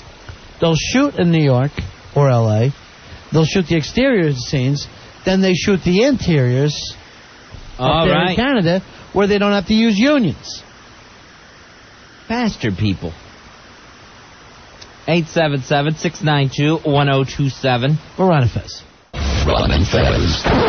You're scaring me. Stop it. 1027 WNEW. We're Ron and Fez. We want to remind you that there's only 3 more episodes of the X-Files series left. So you want to watch the final 3 episodes of the X-Files beginning this Sunday at 9 p.m. on Fox 5. Then what will you do is you listen on Monday after this Sunday's episode. We'll ask you a question about it that'll qualify you to come in studio and compete in a big-ass game show for a Panasonic portable DVD player. Now, Fez, is it too late for me to catch up with this X-File thing? I think it might be. I don't think it is. I think I'm going to be able to pull it out and be able to... There's only 3 episodes left. Something happened to a baby or something? Is that it? Something seems to always be happening to a baby. Yeah. Scully's baby. I know that much. I know Mulder and Scully. All right, that's even right. We I don't know. Ended up talking about movies that get shot at different places and then pretend that they're, New York, or sometimes they shoot out of the country. Dynamite Red City says at the end of Short Circuit 2, when the robots get an American citizenship, it's standing in front of the Toronto Art Museum, the same building that was on the cover of Rush album's Moving Pictures. Being sworn in as a U.S. citizen. Right. See, that should be against the law. Short Circuit movie should be against the law. No, that's true. They actually did the sequel without Ali Sheedy or Steve Guttenberg. Now, we were trying to figure out where they shot Fight Club at, because they were kind of acting like it was New York, but it definitely wasn't New York. Here's Bill. Bill, you're on Ron and Fez. All right, Ron and Fez. There's a scene in the movie where he's in the restaurant with Marla. Yeah. When they come out, I was looking my hardest to find cars with license plates. When you eventually do see a license plate, it's just a green background with white lettering, no designation of where they are. See, they're smart that way. They're smart, not stupid. Can I say? Yeah, all right, thanks. Thank you, bye. Good eye, Bill. Here's Mike. Mike, you're on Ron and Fez. What's up, fellas? Yeah. Hey, Mike. All right, I was curious about this while I was watching the movie, and there's two reasons why it's in New York. One is when he realizes something's up, he's looking through the files of everything that's going on, and they're all New York City street names, like Franklin and this and that. Right. And another one is he's chasing Marla, kind of near the end. He hops in a yellow cab, and I looked on the side of the door, it says NYC Taxi. So, I don't know. Yeah, but I know they did not shoot the movie in New York, though. I don't know. They might not have. They might have just been, making like it was New York, but it definitely said NYC Taxi on the side of the yellow cab. All right, see ya. All right. All right, everyone looking for any sort of hint in the Fight Club movie. Here is Frankie. You're on Run of Fez. Big car holder 12538. Fight Club was filmed in downtown L.A. in the same San Pedro district. All right, how do you know that? It's in a movie atlas online and a couple of books that's released on Amazon.com about recent movies. All right, hold on now. We got a different thing from Kevin. Kevin is on there. By the way, I just let you know, Fezzi, one of our Maroons said that it was filmed in Germany. Germany? One of our guys, and he IMs me this during the show. And, when you do that to one of the hosts, wouldn't you feel free to read it if you're getting it from one of your producers? Yes, you would think that the information is checked out, correct, and airworthy, ready to be broadcast. Then he writes back Germany and USA. Here is Kevin. I think he's just naming his favorite countries. Kevin, you're on Run of Fez. Hey, guys, 1233. Yeah, buddy. Hey, Kev. Yeah, if you watch the director commentary on the DVD, he says that where they have all the credit buildings, they're blowing up, Yeah. He says that's Wilmington, Delaware, but there's like all these reasons why they can't say it's actually Wilmington, Delaware. But I know those scenes where you see all the credit buildings. No, Wilmington, Delaware. Whatever it is about Delaware, they have a lot of corporation headquarters there. Yeah, banks. They have some kind of a tax thing or something. Yeah. Oh, okay. Some kind of tax deals. But at the same time, their downtown, Fezzi, is one block and maybe 8-9 buildings. Right, so not the massive skyline you see in the Fight Club. Nobody actually lives downtown and goes walking around and would be able to join AA meetings and all this other weird stuff. 877-692-1027. It was obviously Germany. Now here's another movie like that. 7. Ooh. The whole movie. It's raining. There's cabs. There's people actually on the street, which is unusual in most cities. You get the feeling it's New York. That. And the writer actually was living in New York and kind of wrote this as a New York thing. Then the last thing, they go riding out into the desert. Oh, right, yeah. How the hell's there a desert there?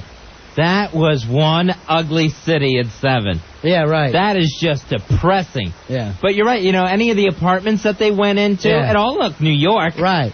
And then suddenly, okay, let's head out in the desert. Where's that, Long Island? We're driving through the deserts of Long Island. The Nassau County Desert. Here's Mitch. Mitch, you're on Run of Fez.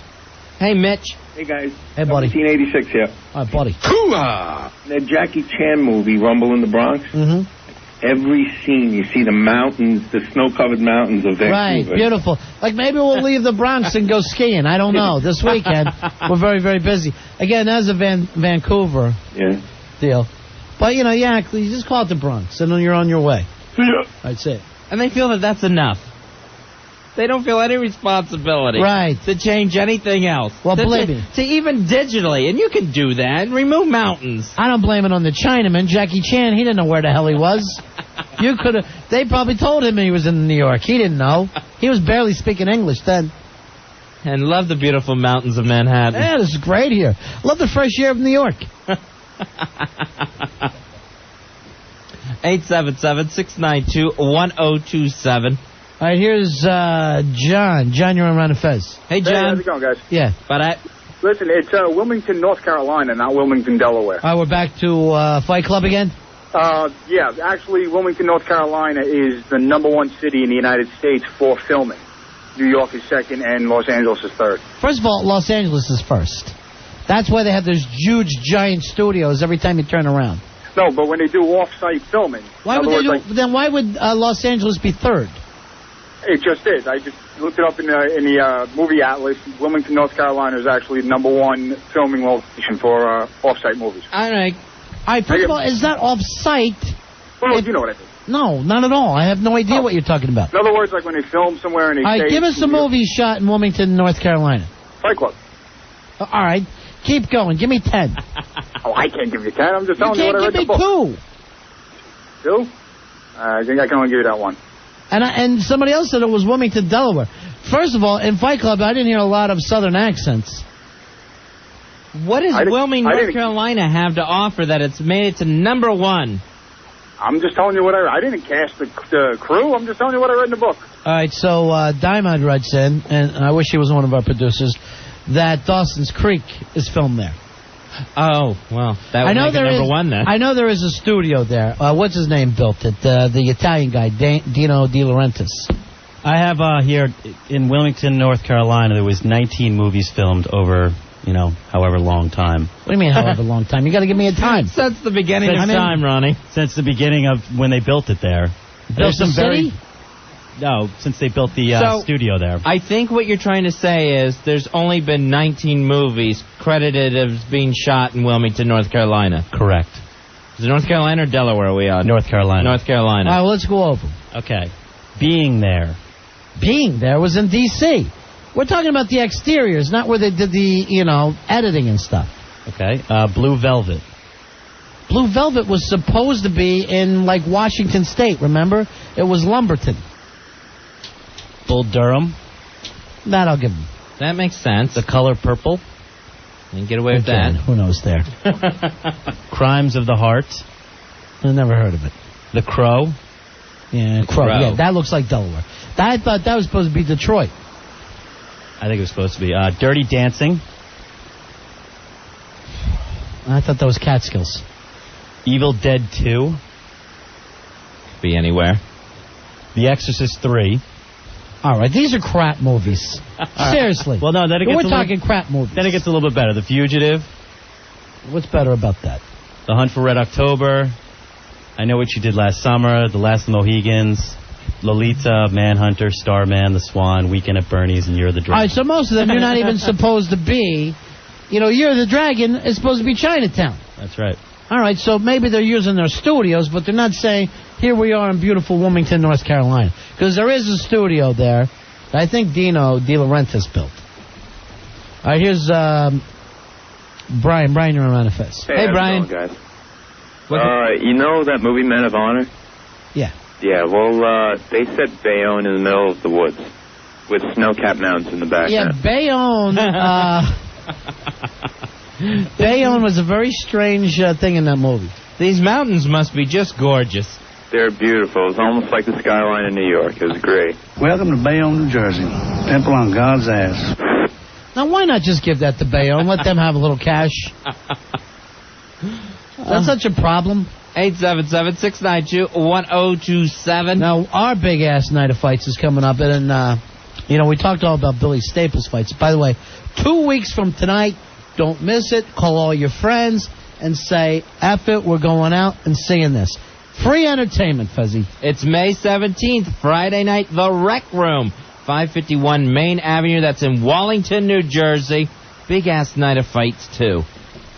And, all right, Adclay says that they filmed Fight Club in L.A. Thank you very much, Adclay. So wherever, whatever's coming up, it's a different answer, no matter what happens. And now at this point, we're willing to accept them all. Thank you. Now, we talked about we're going to have super heavyweights there, guys that are 300 pounds plus. Hey, did we ever hear about Hard Rock Johnny from his other threat from Planet Hollywood, or doesn't he want a part of it? In a battle of the theme restaurants? We called him back. We didn't get an answer, though. Who, Johnny? Yeah, we're going to keep trying him, though. Okay. He says he's coming by here for you tonight. I don't know why. Now, Fezzy, the big headlining match will be the defeated Al Dukes, who's now 0-1, taking on the guy that I think is going to whip his ass, our own Earl. All right, Black Earl stepping into the ring against Al Dukes. Al Dukes just trying to get back to 500 at this point. Yeah, he needs that because you don't want to go 0-2, Fezzy. Then you got to win 2 in a row to get to 500. Earl, are you feeling confident? I feel very confident. Were you a fighter as a kid? Did you have to scrap your way to school there in Queens? No, not at all. That was my brother took care of it. Every day you're fighting a different guy. You're just going at it. No matter what, you had to fight your way to school, fight your way home from school, and then if you lost, your dad would whip your ass. Is that the way it worked in your life? He would yell at me if I lost a fight. Big Earl. Yes. Oh, man, I wouldn't want to take him on. Now, the beauty of this headlining fight, when you're talking Al Dukes against Black Earl, is who's the most disliked person at WNEW? You know, because both of you guys have kind of been set up as the lackeys. You got it from the O&A show. And, Muni was also not easy on you. And then, of course, we've given it to Earl. So the listeners give it to both you guys, don't they? Yeah. When you go out places, you hear from the listeners. Oh, yes, I do. Now, I want you to tell the truth. As far as the listeners go, who do you think is least liked, you or Al Dukes, Earl? I think Al. Yeah. I think it's universal. Al's most hated. I mean, the fact that Joe Pooh was a fan favorite was shocking to me. But Earl is hated by all of the shows, not just by one. You don't think you are? Yeah, you're loved by the other shows. Opie goes on and on about you. But I'm at least respected in the office. By who?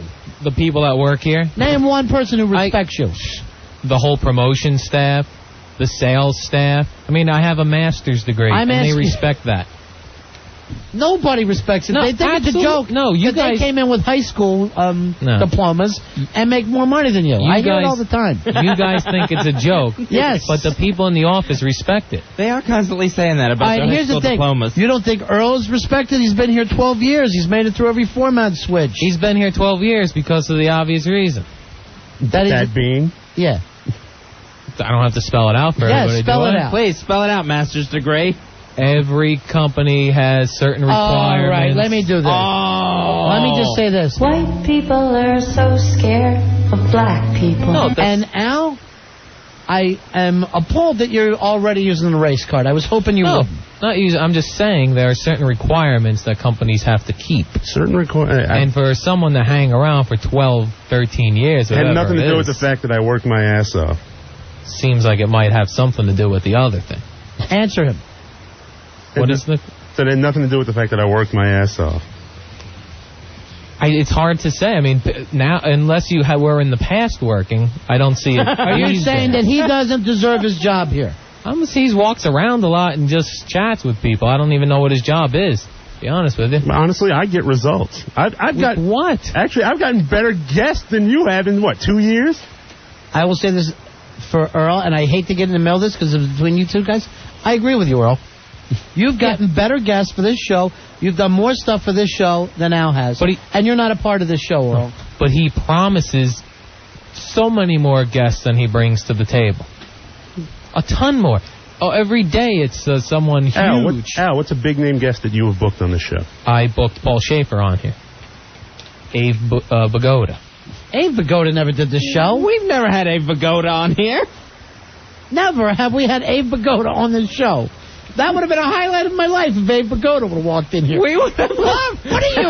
You haven't Abe Bagoda on the show. Wait, let me just say this. Is there a pretend show in your head that I don't know about? Because I'd love to hear it.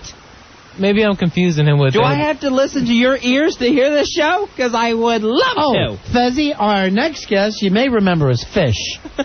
Also in The Godfather. Yes. Maybe you think Mikey D, since they both did The Godfather. Oh, is that who you're thinking of? You got Mikey D and Abe Bagoda mixed up? No, I had Ed Asner on the show. I get those two guys confused sometimes. How? All right, now you're bragging about Ed Asner. We had Ken Berry on the show. We didn't get him. Oh, you big. That was Mikey D. You jerk. Mikey D got Ken Berry because Ken Berry's a personal friend of Mikey D. All right, and IKEA Boy writes in, I'm less shocked that Al claims that Abe Bagoda was on the show, that he also considers Abe Bagoda a big star. I got to say this. To me, Abe Bagoda's a big star. I'd love to see him. All right, let Earl answer you back. Okay. So far, you have... we're taking Ken Berry off the table. Okay. All right, so who did you say before? I had Paul Schaefer. Paul Schaefer. That's a huge guess. By the way, and a pretend Abe Bagoda. And I'll say this, and I hate to speak for Earl, but you drive me nuts, Al. Has Earl ever chased a big star out of the studio while we were interviewing them, as you did this very week. Not that I remember. With Mr. Rob Halford. We have Rob Halford in here. He's enjoying himself. He's glad to be in here. And you yell at him, muffled as it was, "I'll sue." Right, because I don't know what that guy's going to do. Yes! That's the beauty of radio. I don't want to be a part of that. It's a spontaneous medium. It's the most immediate medium there is. What is it? Immediate medium. I could never say that. And Rob Halford is in the hallway and is asking to come on our show. He's saying in the hallway, "What's going on in there? I want to go in that studio. I want to be part of that." You had him out of here in under a minute, Al. Black Earl has never done that. I'll say this, Earl has been a friend of this show. I can't say that for you, Al. Here is Joe. Joe, you're on Ron and Fez. Hey, Joe. How you doing, guys? Yeah. I'd like to say that when we goof on Earl, it's not that we really dislike him. It's just part of the show. It's just the way things go. But Al Dukes is really disliked. Al, you really are. You're just like cardboard with a mouth. All right, how do you answer that? That's ridiculous. I don't think people really hate me. I don't even Look, hear Bonnie, it. the cardboard's moving. I'll speak for myself. I really hate you. But, you know, he came up with a good point. People tease Earl because Anthony has done it over the years. And we all pick that up and we razz him. With you, no one ever says, let's give Al a good old-fashioned razzing. Some locker room hijinks. I think they tease with the gay stuff sometimes. Oh, that's not teasing. No, because I remember when you actually made this statement. I'm gay. Remember when you said this? I'm gay. Do you remember this? When I'm interested in one guy, if he doesn't pan out, I'll bang this guy. Oh, I remember that one. That was the night we had Ava Goda on. Here's Carlos. Carlos, you're on Ron Fez. Hi, Carlos. Hey, what's going on, guys? Love the show. Love the show. Thank you, my friend. Thanks, Brad. Hey, I guess every company needs a black guy and a gay guy. Hey, Al. Well, I'm not a gay guy, so I don't know who that would be here. You don't think you're filling any sort of quotas here yourself? No. Yeah, hey, guys, by the way. Yeah. Take your poo. No, you're not even Joe Poo. That's a lie, Carlos, and I don't want this catching on. All right? He doesn't have an accent. That freaked me. I'm thinking that son of a bitch is getting better all the time. Al, you don't think you're filling some sort of bald quota, at least? No. And do me a favor, Al, and not play the race card. Is that a problem? You don't think that Earl has earned his way into this business? I'm just putting it out there. Let everyone decide for themselves. I'm just throwing it out there. Well, now, for the record... Nice and easy. For the record, the EEO requirements have been dramatically eased over the last couple of years. Thank goodness. Yes. Mm-hmm. For the record. But they're still there. They're still there somewhat. All right, let me just say this. We couldn't get another black guy to work here? It wouldn't be a problem. We got 3 of them that work in sales. Really? Yes. Huh. We get paid by a black woman every week. Really? Yes. I bet I'm the only one with a master's degree in this building. Probably, yes. Yes. You know why you don't need Thank you. one? You could also be the only one with a scuba license. It doesn't matter. It has nothing to do with this business. And you work for everyone in this building. There's not one person in this building that isn't above you in some way. That's true. But I'll move up quicker. Most of the time, physically. You haven't moved. You haven't moved at all since you've been here. And here on Ron and Fez. Good evening, gentlemen. Yes. I hate it when this guy talks about master's degree. Yeah, me it too. It never helped him to look at his subway map, and he talks about his master's degree. That's true. You have a master's degree, and you can't read a subway map.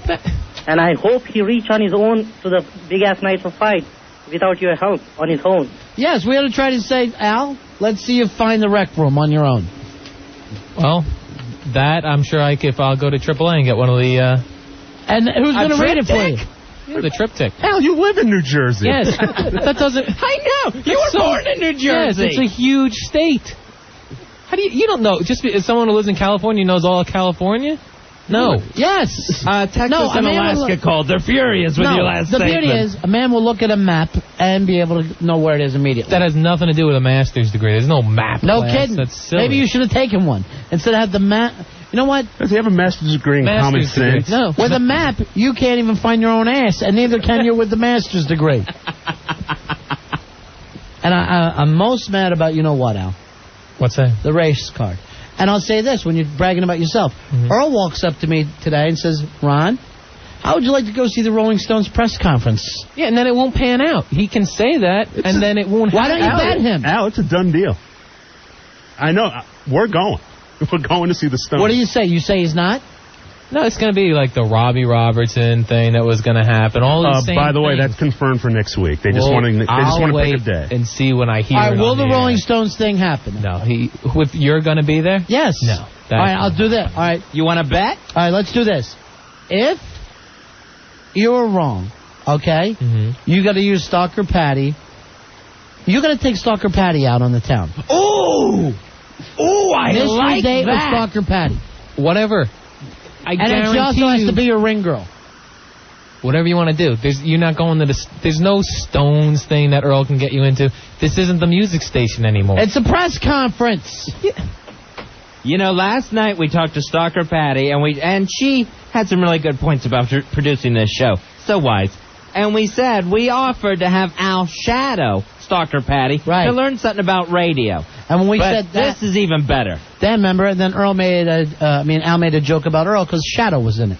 Oh, that's right. As in me and mine. Yeah, and that made me mad. And do me a favor, don't play the race card. Here's Mike. Mike, you're on Ron and Fez. Yeah, hello? Yeah. Yeah, my name is Mike from the post office. And that Al Duke, I would like to slap the S out of him. He is such a punk. And for Earl to let him talk to him like that, he's a faggot. All right, here's the thing. Earl is going to box him in the ring. 2 weeks from tonight. Yeah, but Earl, you should not let people talk to you like that. I'll take it out in the ring. Show some blackness. Mike, I'll take it out in the ring. Give him a nice, good old-fashioned ass whipping. Mike, what annoyed you about what Al said? About Al? Yeah. Al annoys me when he sleeps. He's a fag. And how did you get your job in the post office? How do I get it? boy. Because you're saying the same thing. I'm just asking a question. There's a racism again? No. There we go. Hey, Al, I would love to see you. You know something? When I get off, I would love to come up to 57th Street and wipe the street with your Hey, ass. anybody that wants to beat up Al, we are the 888 57th Street. I'll tell you what. Yeah. When we leave here tonight, 11:30, we'll be in Paisanos at Mulberry Street. Right down there in the heart of Little Italy. Al will take on all comers. No. I box in the ring only. And Mulberry Street. No, but guess what? Old school style. And I'm Take your shirt off in the middle of the street and you just go at it. No, guess what? I would just like to see how Al looks like a laugh. He is a punk. I mean, Al, All right, what's Mike. your height? What's your weight? All right, why don't you just show up that night, okay, and back up Earl, all right, Mike? When? All right, it'll be 2 weeks from tonight at the Rec Room in New Jersey. We'll have more of the details, how to get there. We'll have that all up on the website by Monday. And also, Al, and I don't want to start just attacking you, and I always... Right. But I didn't know that there was some kind of thing going on the message board where people were signing up for fights and everything. You got to let me know all this stuff. I checked the message board. I didn't see it. And then when I did just take a look at it, it was Somebody a lot of sent it silly to me. things. There was like 60 posts or something. It was a lot All right, of silly so nobody's fighting from there, right? There's a couple I'll look into, but it seemed like mostly silly stuff. Are you saying that the message board is mostly silly? Yeah, it's a lot of nonsense posts and ridiculous. This is people who like the show. Why is that a bad thing to you? You know they're fans, right? But then you start a thing about wanting to fight, and then it's all just nonsense posts, so it just doesn't make sense. All right. I just hope Mike from the post office meet you at 136 Mulberry, Paisanos tonight. Yeah, go to Paisanos and knock Al out. Between Grand and Hester. No one fights outside. That's ridiculous. I'll sue people. That's assault. No, you're the big man on Mulberry Street. Not if they kill you, Al. Well, you're the big man. The big man on Mulberry Street tonight at Paisanos. Al, you going to show up with no shirt on? No, I just always wearing wear a shirt. Dago T-shirt? No, I wear a collar. Showing off the guns a little bit? No, I wear a nice shirt. Ew, I think that's the same one that got the crappy check wiped on it. Yeah, it is. No, that's ridiculous. I'm not sitting next to you. It's a dung shirt. This is nothing like that shirt. They all look like they have crap wiped on them. They're all different. You think all of my shirts are the same shirt? Yes. Yes. No, They all look like Beaver Cleaver shirts. I've not worn that shirt again. All right, listen, let's forget the shirt thing. When we go to Paisanos tonight, you're showing up, you're showing off the guns. How many guys will you fight tonight? 0. I don't fight. After a couple of beers. 0. Take them outside. No, I'm boxing Earl in the ring. That is where I do all my fighting, in the ring. And even then, not much. Yeah, because I wasn't trained last time. Let me just ask you this about that shirt. Did you buy it yourself? Yes, I did. Really? Uh-huh. Where'd you get it? Sears? I got it in the mall. One of the stores. One of the stores in the mall. All your shirts look the same. They got that stripe across there. Yeah, Charlie Brown. It looks like a third grader. I buy them mostly in the same places all the time. Now, where are the matching Garanimal pants? I just wear jeans with them. Don't ever hike up your shirt like it's a half slip on me, son. Please. To show me his jeans. He does almost like a curtsy. All right, Sue, you're on Ron and Fez. Hey, Sue. Hey, I just wanted to tell Al that he's probably the most annoying person on the whole radio station. Well, and that's tough to say at this station. Yeah, we'll be driving in the car. My boyfriend gets so irritated with him. He sits there and screams at the radio. Hey, if he's a tough guy, show him up at Paisanos tonight. Yes. Maybe tonight's his night. Right there in Mulberry, between Grand and Hester. All right. He has no sense of humor. He's just like he doesn't. Big homo. So you find Al more annoying than Earl? Yeah, Earl doesn't bother me at all. In the unpopularity contest. I like Earl a lot. I don't know anybody who doesn't like Earl. Yeah, Earl's fine. It's just Al. He's just got such a dry, like, I have a master's degree. I'm not gay. An educated talk. That's what I have. An educated talk. You know, that sounded so educated. All this thing about Earl not being liked, who doesn't like Earl? I don't think Opie likes Earl. I'll tell you this, Opie doesn't hate Bin Laden more than he hates you. And that's because I know for a fact that he said it to me.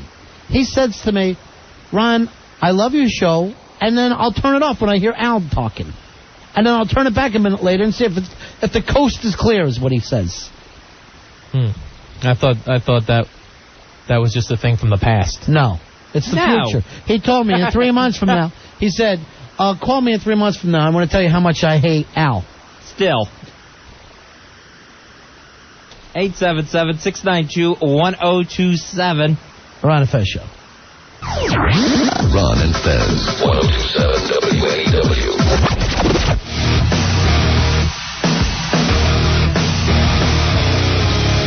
Ron and Fez on a Friday night. 2 Fridays from now, it'll be May 17th. We'll be at the Rec Room in Wellington, New Jersey for Big Ass Night of Fights 2. This is going to be a blast, Fezzy. We're also going to have a bunch of the Cruel Circus people there. You'll see the guy who hangs stuff off his nips. Oh, Jude, man. That guy's a maniac. You got to see this thing to believe it. I want to get the guy who breaks things on his head, and then also, if we can, the guy who swallows the neon tube. So that you see it right in his gullet, right in his throat. Now, Al Dukes versus Black Girl is the headlining match. Also, everybody said that we've got a Digstown challenge against our own Billy Staples. Well, he'll fight up to 6 fighters in the same night. Hard Rock Johnny just came in. Hard Rock Johnny, you have been challenged, whether you know it or not, by another theme restaurant. I've heard this when I first got in here. We got a call from a gentleman from Planet Hollywood wanting to take on the king of the Hard Rock Cafe, Hard Rock Johnny. I'll take him. Now, I tried to tell him that you ran him off 57th Street, and he said Hard Rock doesn't want to pay the big Times Square rent. We're extremely happy with our location. I mean, where else would you rather be but right across from Ron and Fez? There you go. Thank you very much. Oh, that's nice. Way to work the angle. That makes me in your corner. See? Have we gotten a hold of the Planet Hollywood guy? We left a message for him. Was it at Planet Hollywood? Do we know for a fact if he's a Planet Hollywood guy? What we'll have to do, maybe go down to Planet Hollywood. Why don't we call? They write up not for a fact. Why not call them just to make sure, okay? I know everybody's, it's fun to sit and watch the show. As far as I know, they don't have a John that works in their sales department. We all kind of get along and know each other, and I don't know any John there, but you never know. I wonder if one of our producers would check on that. Would that be funny? That would be weird. Yeah. That would actually freak me out a little bit if they got on the ball and did something like that. All right, Al Dukes, of course. Earl, and I'm telling you this, you're not going to believe it. I think you're going to go in there as the people's champ. I certainly hope so. And here's the fact that you've never even had a fight and you've got a better record than Al, that's got to be exciting for you. Your winning percentage is great next to his.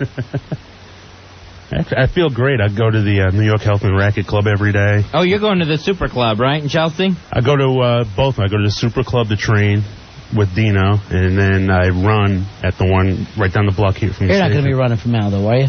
No, I mean, I just run to get my conditioning up because I'm not going to be huffing and puffing in there. You're not going to be in there in a minute with this guy. You're going to crush him. Just crushing him. The Rec Room, 2 weeks from tonight, Fezzy. The date, May 17th. All right, you're a Jersey guy? Yeah, I've been there a bunch of times. You're going to have your Jersey people? Oh, I'll have tons of them. Yeah. That's what you... Tons of Jersey people. I already got you some more press coverage. A couple of my press connections I called already. I love it. See that, Fezzy? Thank you, Hard Rock. Angle. And I tell you, if I fight this Planet Hollywood guy, we'll get PR people involved. We're ready. I just want one of our guys to go, oh, is he really from Planet Hollywood? Here's Dana. Dana, you're on Round of Fez. Hi, Dana. Hey, guys, I love the show, but I'm also calling, you're welcome, to say that I really do like Al. Really? What is it that you like about Al? I think he's a nice guy, I do. And I think you guys rank on him way too much. You think? Yes. All right, what makes Al a nice guy? That's hard to say. The way he treats women? I don't really know too much about the way he treats women. Well, then maybe you wouldn't like him as much. He's not really polite to them. No. I thought he didn't like women.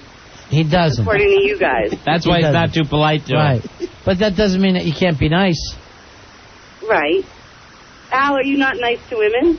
Is he gone? He's here. No, I'm nice to women generally. I think so. Okay. When he's not taking bottles out of their hand and crushing it against a wall. All right, Dana. So you're the big Al fan. Are you going to show up to? You're going to show up to support him? Have a sign? Probably not. Yeah, exactly. No. Come on. New Jersey? No, I'm in Connecticut. Right. Well, it's a short drive. All right, take care. Al, bad news. Your fan's not coming. Oh, no. That's not good. Oh, no. The good news is that Al has accepted this wager. Black Earl says he's got Ronnie going to the Rolling Stones press conference coming up. When is it, next week? Tuesday. Tuesday. All right, Tuesday.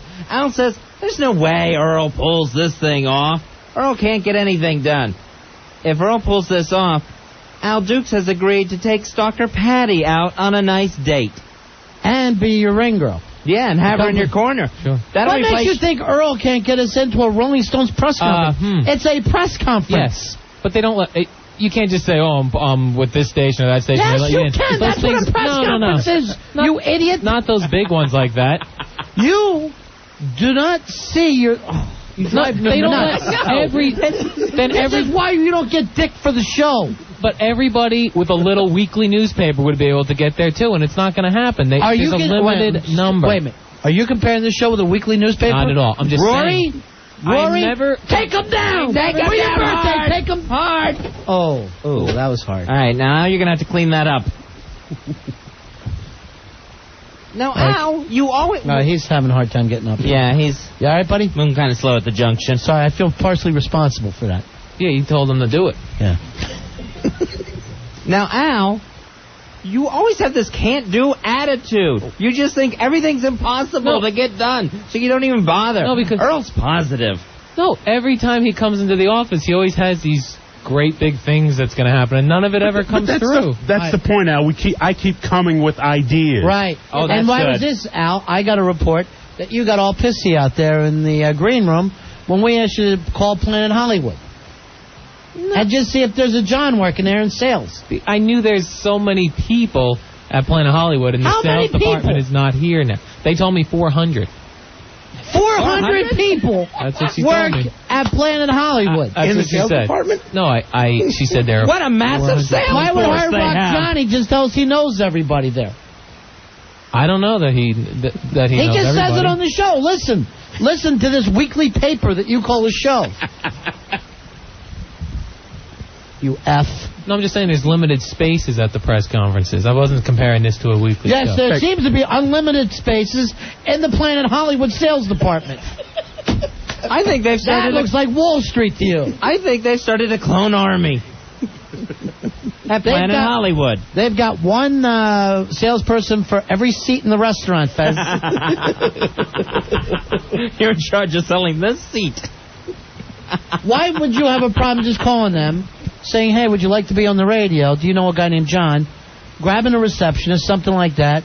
Or maybe they have somebody else that would like to fight Hard Rock Johnny. I don't know. I didn't think to do that. Exactly, Master's There you go. degree. You're like Scarecrow. Al, I have the squirts. Could I borrow that master's degree, please? I'm going to need some paper tonight. Billy's already using that. Oh, it's all right. And by the way, don't believe that your whole staff doesn't report right back to me as I you're know. putting on your hissy fit and punching and they, walls. I'm sure, blow it out of proportion. No, they don't. When they report.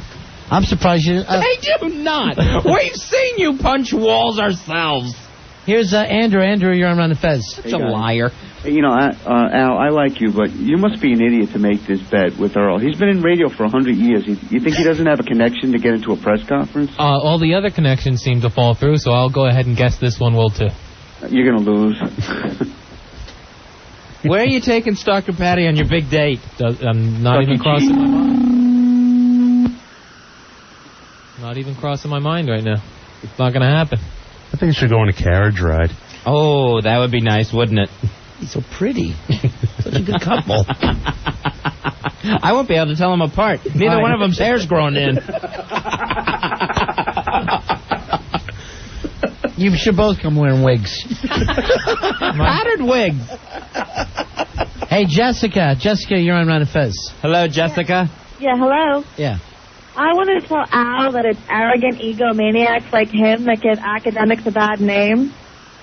A master's degree is just a piece of paper if you can't get anybody to listen to you because you're such an ass. No, these people don't respect it. That doesn't mean it's worthless. No, we don't respect you. It means you're worthless, and that means you're worthless. I have 3 master's degrees. Then you're 3 times smarter than Al. What are your master's degrees in? I have a master's degree in special education from Rutgers University, a master's degree in abnormal psychology from Duquesne University, and a master's degree in graphic design from NYU. Well, that graphic design was a weird one. Yeah. One of these things is not like the other. That special ed had to be pretty easy to get, huh? Oh, yeah, it was a pretty... Roll ball, lock door. Hey, you didn't get anything? You know what?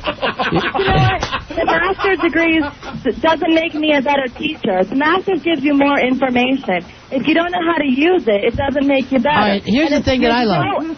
If you're so abrasive and condescending to people that they don't give a damn about what you say, there's no respect there, and they're not going to listen to anything. Here's what I love. Al has a master's degree in radio, yet no one taught him to cue up a record.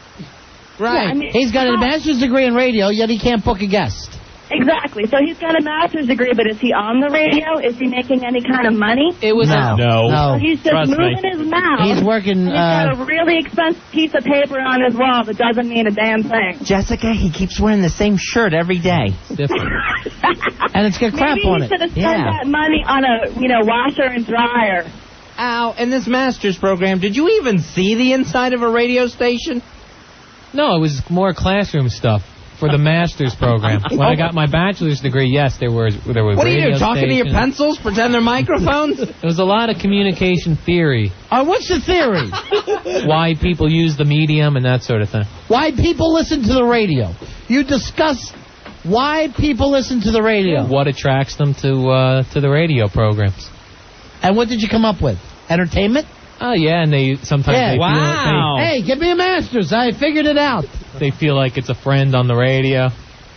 No squat. Really? Mm-hmm. They start to feel close to the host. Yeah, like they know the host. And that took how many years to figure out? I did it in 2 years. 6. A listener. Why don't you just ask one listener? Why do you listen? I have fun listening. I enjoy it. You get a variety of answers, but in general... Sometimes you get entertainment and information as an answer. How about traffic? That ever come up? You spent 6 months on traffic. Oh, boy. Where is this master's degree? I have it hanging on the wall in my bedroom. Framed. Right underneath the 5-pump certificate. Everyone in this room is now dumber for having listened to it. Would you please just bring the master's degree in one day? Yeah. No, because you guys will do something. No, I promise me and Fez won't. Yeah, but Billy will maybe. I don't know about Billy. He doesn't. Whack. People who don't respect it would want to do something to it. We don't respect you because you're bald and somehow you still look like Squiggy up there. You got a little Squiggy thing coming down. Genesis called. Can you fill in for Phil Collins? He's talking to Phil Collins' people. But then again, aren't we all? Al, please promise that you'll die in the ring. Promise me now. No. Wow, that would be a legendary situation. No, I know how to move now, block, throw punches, everything. You're going to need it. Oh. He's got a master's degree in boxing. Have you gotten a ring? No. Never did. A lot with the master's programs, theories, not necessarily applications to the theory. All right, let me ask you this, Al. Too bad in this business we only pay you for the applications. No one pays for a theory. Big ass night of fights, Stu. It is in 2 weeks at the Rec Room, Wallington, New Jersey. Al Dukes, let me ask you this right now. I don't want to put you on too far of a limb. Last fight you were in, you were down in 7 seconds, 6 to 7 seconds. How long before you hit the canvas in this first round? I don't think I hit the canvas in this round. Do you knock Earl down? Yes, late in the first round is my first knockdown of Earl. Wow. And then if he is able to get up, very early second round. He's picking his rounds, Earl. He's down again. All right, let's just see you shadow box while we look. Okay. What did you want? A little, some of my combo punches? Yeah, some of your combo punches. All right, sure. Ready? All right, here he goes. Here's Ali. Oh, I can't see it. Oh, he's going down. He's going downstairs. Look at his head wide open. Look at this. No, look at this. Yeah, Johnny, go ahead. Slap box. Slap box against Johnny. Just slap Johnny. Johnny's already got him in the corner. Johnny just gave him the stink face. Why he yelled, what you got? What you got? I know. Al always screams, what you got? You don't want none of this. Every time he spars or shadow boxes. Hey, Al. Where does that come from? Al, also my source tells me that you hurt yourself training today. Yeah, I did. What happened? Jacking? No. That's not training, trust me. Why don't you use a little lotion? You're going to scrape that thing up too much. No, I hurt my arm throwing a punch. It got blocked. At the wall? No, I was going through my training, and it hurt my left elbow, but it's feeling better now. And you pulled your groin, right? No, I did not. He needs a map for that, too. A map to Taintville. When your girl walks you to the ring, when you go stalk her patty. Oh, and she's going to look beautiful on your arm, my friend. With her open-toed shoes. She has open-toed feet. Oh, that's bad. Can we wait to see if Earl even gets the No. It's a done deal. You're talking like who's all going, Earl? Fez, you're welcome to join us. Wow, thank you. And Ben and I are going. And maybe we'll be hanging with Muniz, from what I understand, right? Yeah, that's possible. That would be a thrill, Earl, and my honor. Yeah, it'd be great to see him again. Yeah. I would love to meet him. I never had the chance to meet him. I would love to say hello to the man.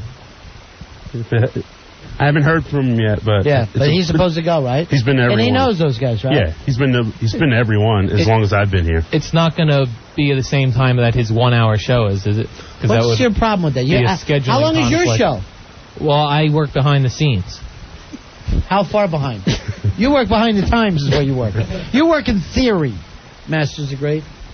Irene, you're on Run of Fez. Behind the scenes. Hi, Ron and Fez. I love you guys. Thank you very much. I have to ask you a question, though. Go ahead. Go ahead, sir. Can you explain to me why he stays? If he's got a master's, why doesn't he get a job where he doesn't have to be abused? Can you answer that, nitwit? Well, I don't know where answer the lady. I don't know where I'm being abused.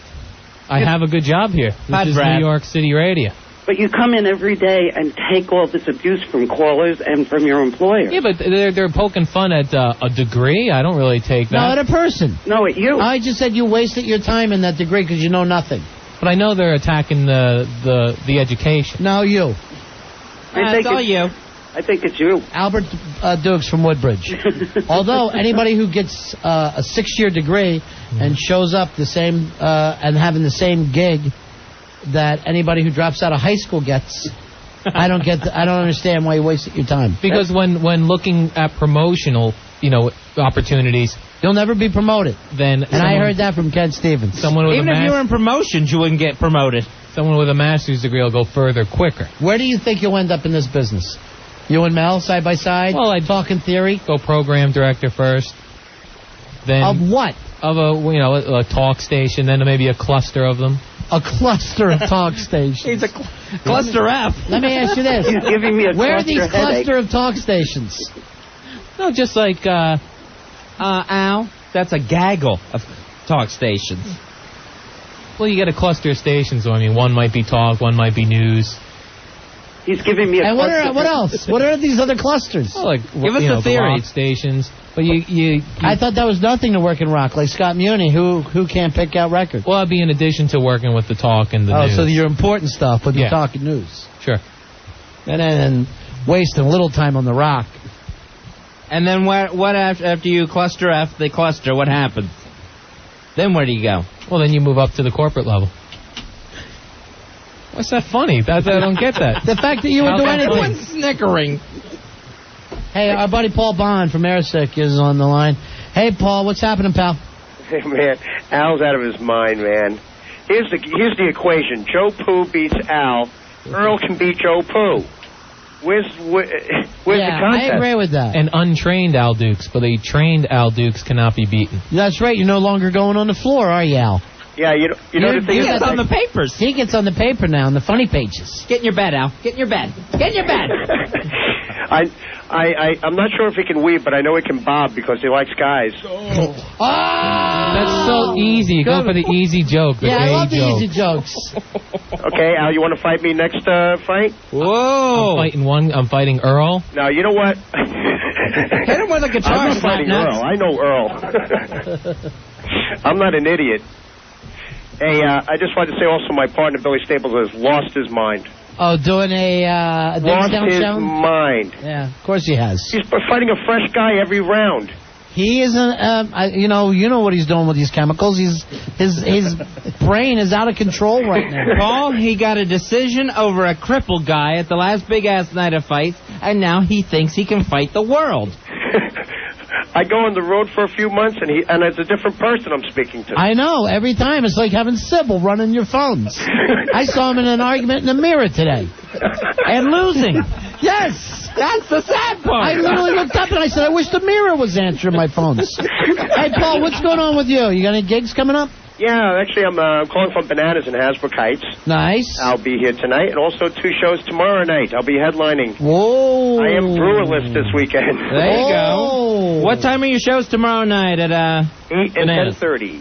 8 and 10. What's it? You got the phone number over there? Sure do. Yeah. 201-727-1090. All right, beautiful. Call now. Reservations are going fast. They are going quick to see Paul Bond. All right. This is kind of like breaking off. It's like an unplugged set. You're away from That's Brody. right, exactly. It's Paul Unplugged. All right, check him out. Bond. Hey, you guys Paul rock. Bond. All right, take care, guys. All right, that's it. Thanks, bye. Bananas Comedy Club, Hasbrook Heights, New Jersey. Tonight and tomorrow night. 2 shows tomorrow night. 201-727-1090. Al, you know what? I would love to hear from one person who thinks your master's degree makes sense. Just one. Okay. I'm sure you'll get one. Hi, this is some other guy. I like a master's degree. Is this Al? Yeah, it is. Aya. Hang up, Al. Aya. Al, hang up. Still, aya.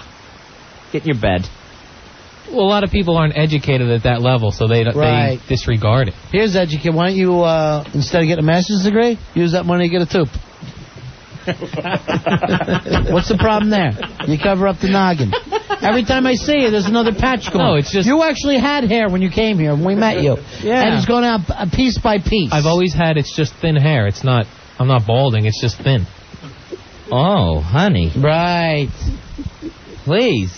It's as thin as your wallet, master's degree boy. That ain't a crop circle up there on the top of your head. Hey, Pete, you're on Run of Fez. Hey, Pete. what's up, guys? Yeah.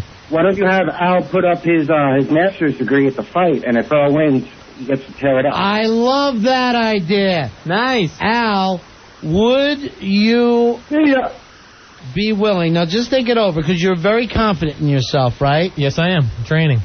Would you be willing to let him, in the middle of the ring, tear up that master's degree? Wow. Yeah, and then if I... No, wait.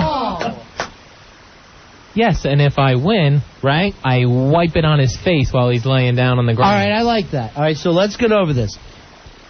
Set up everything that you want to do here, Al. I'm saying I'll bring the master's degree. If Earl wins, which he won't, he can do whatever. You should rip it, whatever. I win. After I knock Earl out, I wipe it on his face. Earl, is that okay with you? How humiliating. It's fine with me. All right. I'm going to do some tearing. Oh, I love the idea of saying you not only get your ass whipped, but then the degree is ripped up. A master's degree match. Oh, my gosh. I'll be parading it around the ring like a title belt. 6 years. 6 year reign. Can I ask you this? Will your OCD sister be there? No, they don't. None of my family comes to these events. Now, one of the problems you said your sister has, when she walks up steps, what happens? Yeah, years ago, she would, when she would get to the top, she would go down 2, then back up, then down 2. All right, you realize that she's going down 2 and up 1. She's losing. She actually went to the attic and ended up in the basement. Yeah, she's losing ground there. No, she would go up the steps like a chow cat, right? Like that commercial? Yeah, I guess it would look like that, yeah. Chow. Why the hell? All right, let's try to get this. So she takes 2 steps forward, right? Yeah, it's kind of hazy, but I think that... I got to take a break, but I don't know what it is about OCD that I just love, and the fact that it happens in abnormal families. But I want to figure this whole thing out. Your family fascinates me. Well, we're very normal. I don't know why. Yeah, sure you are. Yeah, all right, Stefford. Can we explore this when we come back? Sure. Okay. 877-692-1027. Ron and Fez. 1027 WNEW, New York. Ron and Fez, Big Ass Radio. 1027 WNEW. We continue to unravel the bizarre story of Al Dukes and his family. We're Ron and Fez. Learn something new every night, Ronnie. Fezzy, his sister has this OCD thing that just, I don't know, it kind of excites me. It's a problem climbing stairs, where when she reaches the top of the stairs, I guess, she has to go back down 2. For every step, she has to take 1 back. Yeah, I think it's more when you get near the top of the stairs. Wasn't it a Springsteen song? 1 step up, 2 steps back? Yeah. Oh, it's... 1 step up and 2 steps back. This goes out to Alberta Dukes. Now, she thought if she does this, everything will be okay? Yeah, I think she used to have this thing where if she didn't do it, bad things might happen, or it just didn't feel right. So, like, if she doesn't do it, then, your folks might die or something like that, or... Yeah, I think it did used to have a link to parents. Take her forever to get to bed, I bet. I like an OCD. Hard Rock Johnny, you got one? Yeah, 2 of them. Yeah? I'm fascinated with, the speakers in the elevators. I have to always count how many little holes there are in the speakers. That is nuts. The ones from here in your like building, the round speakers? Yeah. No, on the, if you got stuck in a fire and the little one you could speak into. Yeah, right. Yeah, okay, yeah. The ones in your building have 64. There's 8 rows of 8. And from the garage downstairs to the lobby, there's 22. Which brings me to my second OCD thing. 22 is 11 twice. Right. I'm obsessed with the number 11. Now, why are you obsessed with the number 11? You think it's good luck? No, it goes back to a story when I was tripping on mushrooms in college, but it's much too long and involved. Oh, I always got time for a trip story, but we'll do that later. But, everything has to equal 11. I said that on the way to work on the West Side Highway. Okay. There's, on the bridges, there's the little spaces. The dump, right. They keep you from sleeping. What's that called? It's like a speed bump. It's kind of like a small speed bump. Yeah, but smaller. I don't know what but you just hear it's like it's where it got pieced together on the bridge. Yeah. Well, there's 65 of those on the West Side Highway in this one stretch. Of course, 6 and 5 is 11. If you count the bump before it, which is just a bump in the road, but it makes the same noise, there's 66, which is 11 6 times. So your OCD is you really have to try to make things equal out to multiples of 11. Yeah, that's really weird. Like 11 slices of pizza, I mean, Yeah, right, I can understand even numbers or like an even 10, but 11 is odd. Can't help it. All right, Mikey D's came in. Mikey D, you've got a weird one too, right? Yeah, I have a weird one. Ever since the Persian Gulf War, I've been taping the news every night up until March. I stopped in March. And the reason I was doing it was because, like, if I had a kid before Lene came along, if she wanted to know or what happened that day 5-6 years ago, I would say, bang, here's the video. Because a lot of kids will go, oh my gosh, Daddy, what happened August 14th, 1993? And I've got it. The sports, the weather, whatever. Local news, is it? Yeah, I would go with NBC most of the time. And it would always be local? Mostly local. Yeah. If I missed a local one, I had to get something, so then I would go. What happened if you missed? If I missed it, I would wait for the repeat, like late at night, like 2, 3 o'clock in the morning, and I would get my VCR and tape that. Where are you keeping all these videotapes? Fortunately, I have a basement, and it's all over the place. I have stacks and stacks of videotapes, and they're all marked. They're all cataloged. They're all cataloged. I kid you not. Like a nut. That's nutty. That's wow. So why did you stop in March? It was my birthday in March, and I just said, you know what? I have to stop. This is just... You know it was a problem, right? It started to be really a problem because it was like if I went away, I would have to have my father tape it. Yeah, you already had 10 years of news. I mean, your daughter's got a while to catch up. Has she been even slightly interested? Not at all. No. Of course not. Pick a date, any date.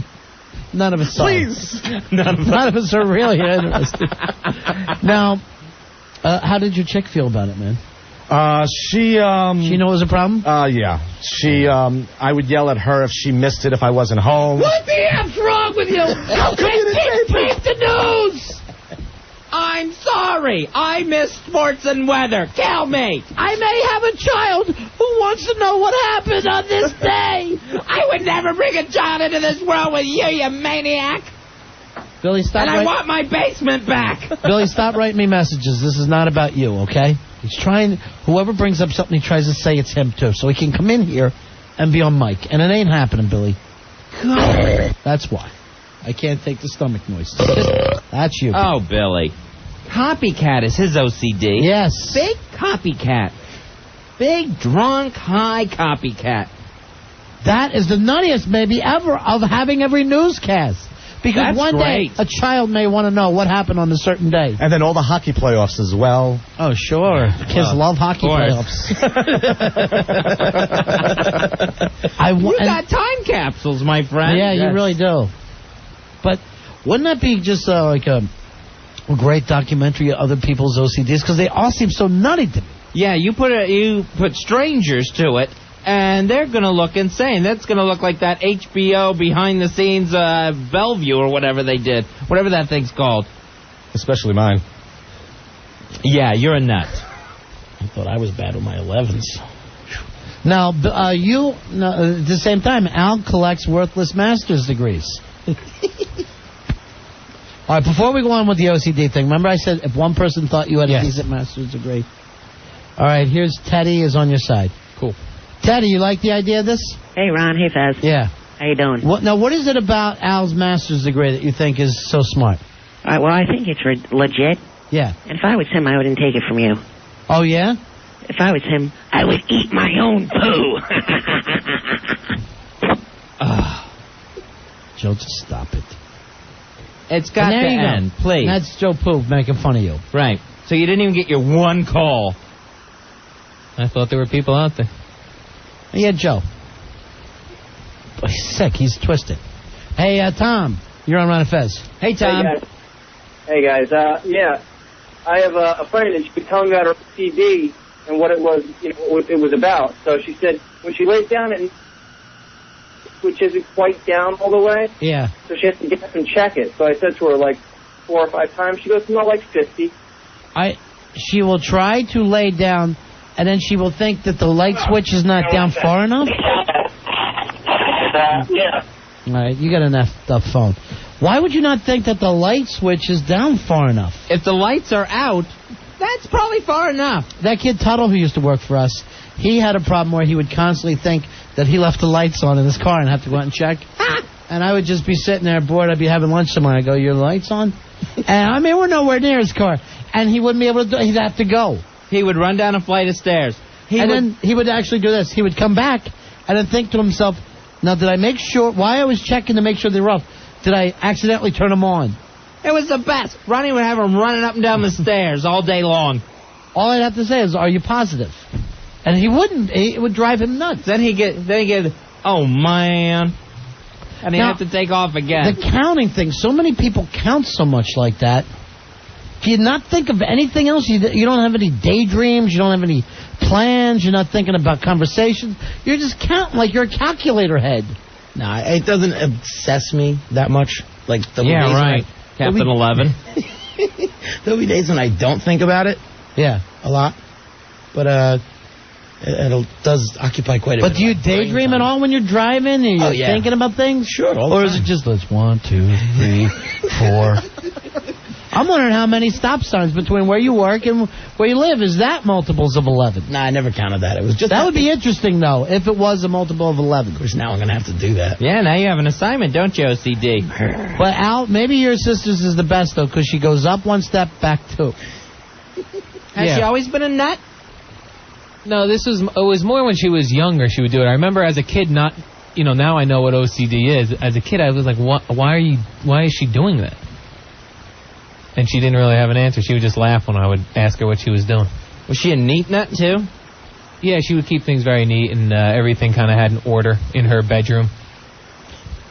All right, here is... Shampoonies all lined up.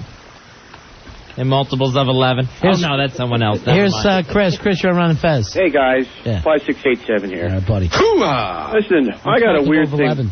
When I'm driving, I have to check my gear shifter like every mile to make sure it's in drive. Sure, in case you're in reverse. God forbid it jumped out or went into and it's to the point when I'm driving with people, they're yelling at me. They're like, "What are you doing? It's fine." Every 2 minutes, I check it. Can't you just check the scenery that's going by outside the window? So knowing that you're not in reverse or in park? I have to make sure. It's one of those things.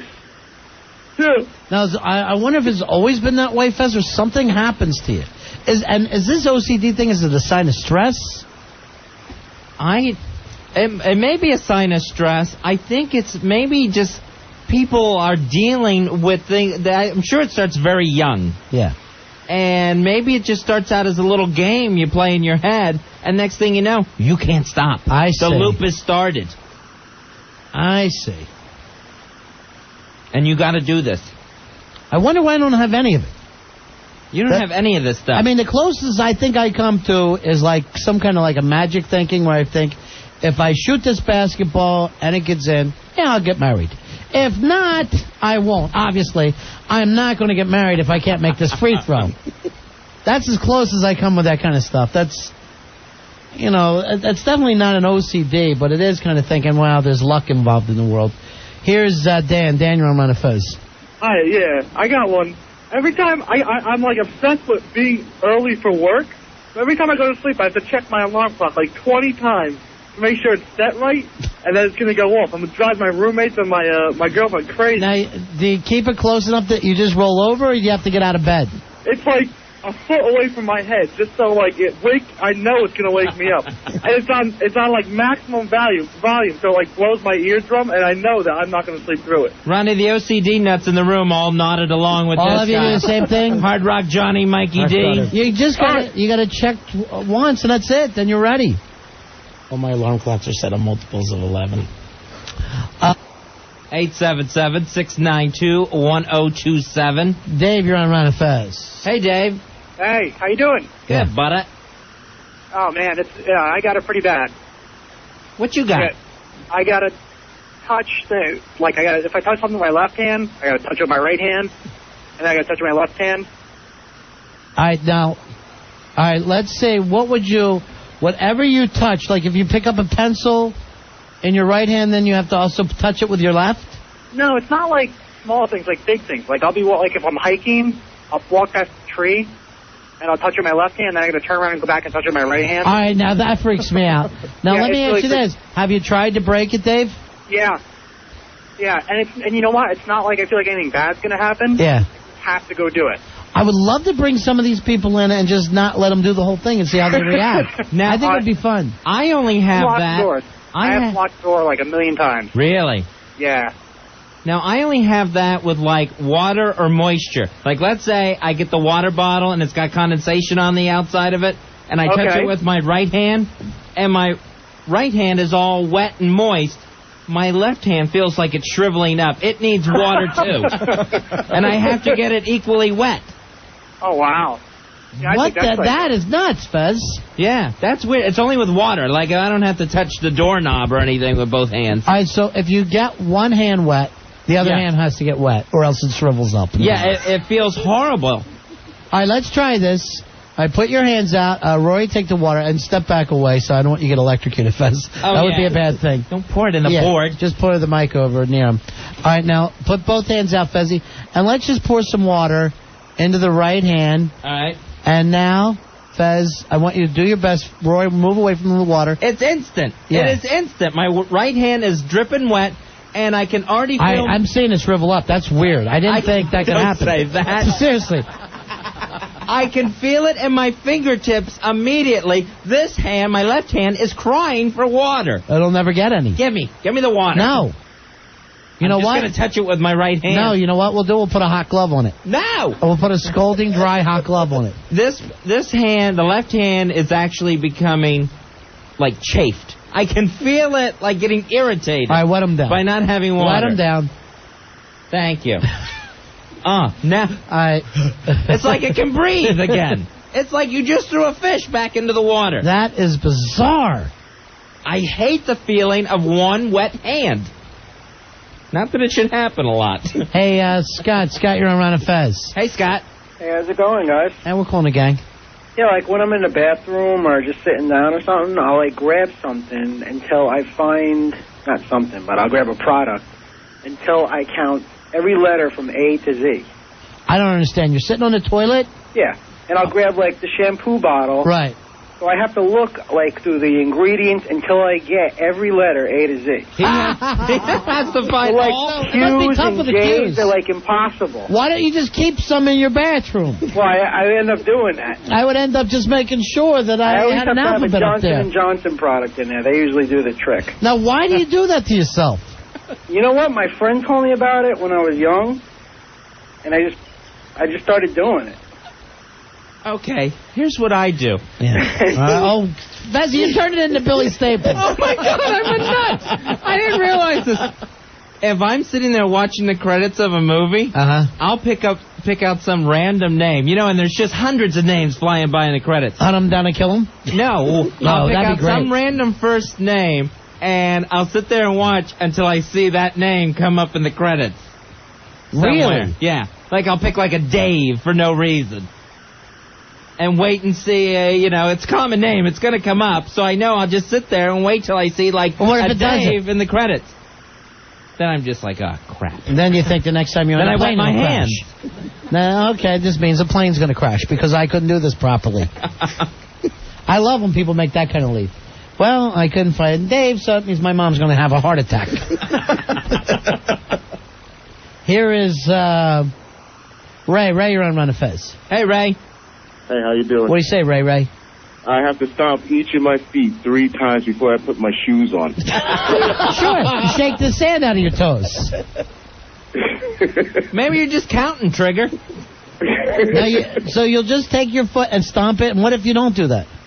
No, the shoe is on halfway, but I have to stomp my feet 3 times before I put them Al, on. I would love to book a bunch of people who have OCDs. Maybe we'll do it with the big-ass people. And just see if we can come in and figure it out. Maybe if we had a crazy shrink in here. Because it seems like everybody has them. Who could unravel these things? Except for me. I'm fine. I don't know why. I'm just obsessed with other people's. You know, with me, my shoes and socks had to be put on perfectly, especially my socks. Ronnie, my gosh, the socks can be any which way direction, backwards, upside down, all crumpled up in the toe of the shoe. He'll put his shoes on. Now, just so you know, I have to have mine lined up perfectly. It's not as bad as he sees. Like most really weird, picky people, he thinks it looks a lot worse than it does. It looks bad to me. And also, I'm, just going to shove my shoe on with it still tied. He's freaking out because I haven't figured. I don't have my socks lined up like I'm in the military. Oh, if that little knotting along the front of the sock I'm guaranteeing isn't lined up good, I can't wear the shoes. I can't walk. 4 steps into it, and everything's all evened out again. Now I'm stomping my feet. Here is Jim. Jim, you're on Manifest. Hello, Jim. Yeah. Ever since I was a kid, I would have to count the days of the week on my fingertips. And now I can tell you, I can go to, any day. If you give me a day in a year, I can tell you what day of the week it fell on. All right, give me a calendar from the last few years, okay? And I'll come back to you, all right, Jim? Okay. All right, so if we come up with a date he'll tell us what day of the year it fell on. Okay. What day of the week? Yeah, All right. what day of the week. All right, so he'll tell us Monday through Sunday. Now, do you And think... we give him an actual date. Now, do you think before we even do it with him that he can do it, Fez? Do you think that's possible? Yeah, I bet he could. I'm thinking he can't. That seems like Rain Man stuff, right? Is there a trick to it? I bet we could pick out any sort of date, and Mikey D could tell us the news and I can sports tell you the on weather that and day. the sports. Yeah, 37 degrees. 37 degrees. Giants lost. Bad day. Bad day. All right, we got a calendar up there? All right, let me go back to him. Fez, you have the calendar in front of you. Okay. And let's see how quickly he can do it. Jim? Yeah. Fez is going to give you a date. Okay, are you ready? Yeah. All right, I'm giving you July 12th, 2001. Give me something. Go further back. Make it hard. I don't have anything further back. All right. 2001? Yeah, July 12th, 2001. All right. All right, how long does it take you? What are you looking Wait, at? what? July 12th? Oh, you're looking it up. All right, you're an idiot. No, Thursday. It is Thursday. Yeah. All right, hold on. Yeah, why would you just get a calendar from then? Is it possible? Take me back into the 90s You're or in the the 80s. frickin' no. Go back to the 30s for the son of a bitch. Nice. He's already on my nerves. My OCD is I want this guy dead. And you're obsessed with it. Yeah. How long will it take to get to the 30s here? Anyway, anytime. Go in the 60s or 70s. I don't care. All right. All right, let's just give him another one. And Jim, don't take forever to do this because then we're going to think you're cheating. Okay. Okay. All right. All right. I am going to give you, let's see, March 20th, 1979. Okay. March 20th, 1979. Okay. 79? Yeah. Yeah. He's looking it up. No, I'm not. March You're using a computer Wait, calendar. what? You know what? If he comes in, I'll believe him. But I'm not falling for this gimmick. Not when it's taking that long. I mean, if a guy has this whole OCD thing, he should be able to do it immediately. Yeah. The answer, of course, was Tuesday. How'd you know that, Mikey? Mikey had it. He wrote it on a card. Well, how would you know that, Mikey? I just remember because of certain dates back in the 80s and stuff like What that. the hell for? Is your memory that good? It's a long story. I did a gig. We got the X-Men in here. It was one of my first gigs I ever did in 1981, so I can remember that in 80 it was the day before. He just took it 2 days backwards from 81. So March 20th was an important date for you in 81. I'm telling you right now, I can't tell you the year I met my chick. I'm lucky if I can pull off the decade. You can remember a gig you did. What can I tell you? With Angela Lansbury. All right, here is Mike. Mike here on Fez. Hey, Mike. Hey, buddies. Hey, buddy. And 18. Yeah, buddy. My OCD is that everything I have, DVDs and CDs, everything has to be in alphabetical order. I wish the hell we had you working here. Oh, that'd be nice. Instead of the slob patrol Fez and I have as producers. They just throw them anywhere, and they don't even put them in the cases. All right, so you got your CDs, your DVDs, what else? Let's say your canned goods? No, the books and stuff like that. Like, Books have to be in alphabetical order because you're a library, right? Yeah, right. But if it's not, it drives me nuts until I do it. That's always funny to me. How often are you updating and making sure everything's in its proper order? No, I don't do it like that. It's just after I put it away, I count it off and make sure everything's still in the right order that it is. Like, say I'm watching a DVD. Say I watch like Apollo 13. I got to make sure it's after American Pie and in between Austin Powers. All right, thanks a lot, man. Better. I want to watch movies with him one night. He sounds like he's got a great collection. Right. Alex, you're on Ron and Fez. Yeah, how you doing, guys? Yeah. Hey, Alex. When I was a young kid, before I used to go to the bathroom, I used to do the sign of the cross. Why? I don't know. I always thought that a snake was going to bite me or something. A snake was gonna. Now that's not an OCD. You're just a whack job. Yeah, maybe. I don't know. You would make the sign of the cross before mudding? I cut him off. He's an idiot. That's not even an OCD. I may start doing that. We got to take a break. We'll be right back. It's the Ron and Fez show. Ron and Fez. 1027 1027 WNEW. NEW. Tommy K's 3 at their brand new location on Route 59 in Nanuet. They're the vitamin and sports supplement wholesale store. Fez, they're fantastic. Matter of fact, I drank one of these teas tonight because I was so exhausted. Oh, the TMTs. Yeah, the TMT. Out of this world. Yeah? Yes. You feel good? Please look at me. I'm $1 million. One TNT and $1 million. And you know who I got it from? Brent at Tommy K's 3. You know, it's good to walk into one of these places and have an expert talk to you, not some kid who's working after school. Brent knows what he's doing. And I went into one of these other places, vitamin places. They had a crackhead in there. You're kidding. Yeah. All right. See, you're not going to get the very best personal fitness advice from a crackhead. That's what I said to him. Did he even pay attention? I left. Good for you. Good for you. Walk right out. Just walk right out of there. Yes, I... Go to Tommy K's 3. Where? Tommy K's 3 in Nanuet. Brent will take care of you, and you're going to save money, too. Prices are 20 to 60% less than other vitamin shops. That's every day on every product. What, some kind of special sale? Some kind of stupid sale that they run there? No, it's every day on every product, Ronnie. Its price is so good, we can't even see him on the air because we'll get him in trouble. With who? The vitamin people? I say the government. Really? Yeah. That's scary. The government wants you and it's healthy. And it's name brands like EAS, Metrix, Twin Lab, Solgar, Muscle Tech, Nature's Way, and lots of others, all at wholesale prices. Okay, we're going to head up there.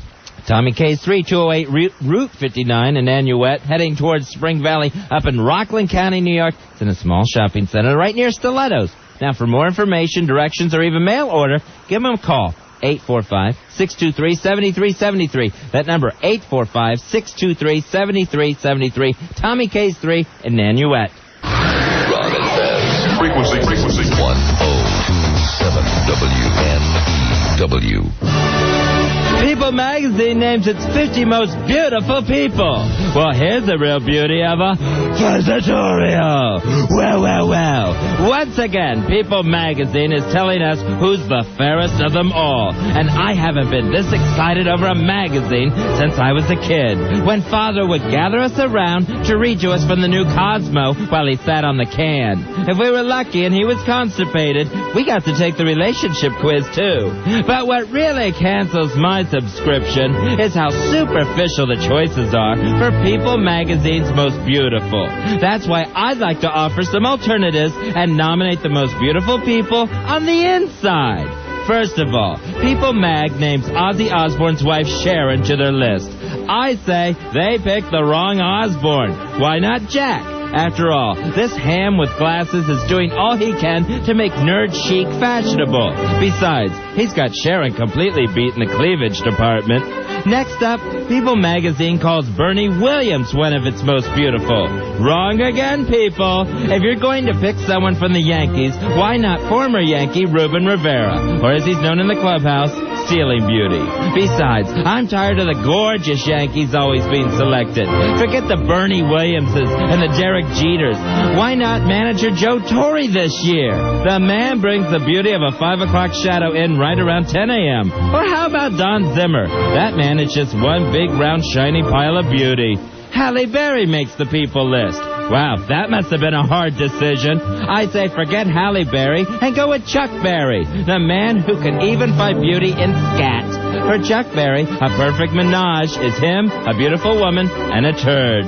People magazine, your most beautiful list is full of mistakes. Instead of Olympic champ Apollo Ono, how about Yoko Ono, whose singing makes hell itself seem beautiful?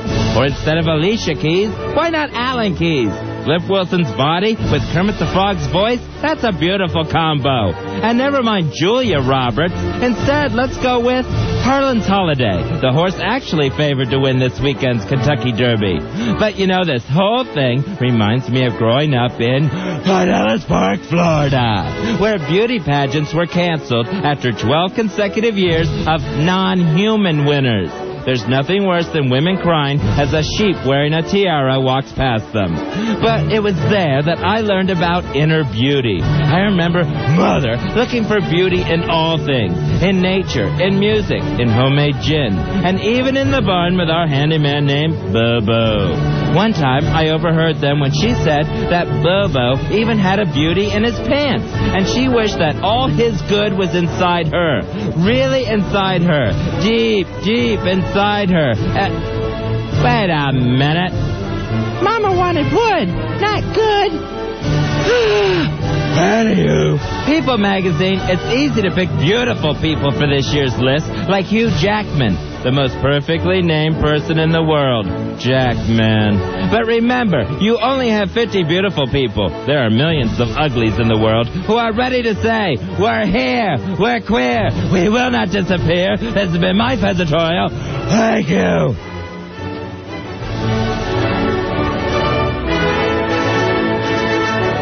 Will someone let Ronnie know the Fezitorial's done?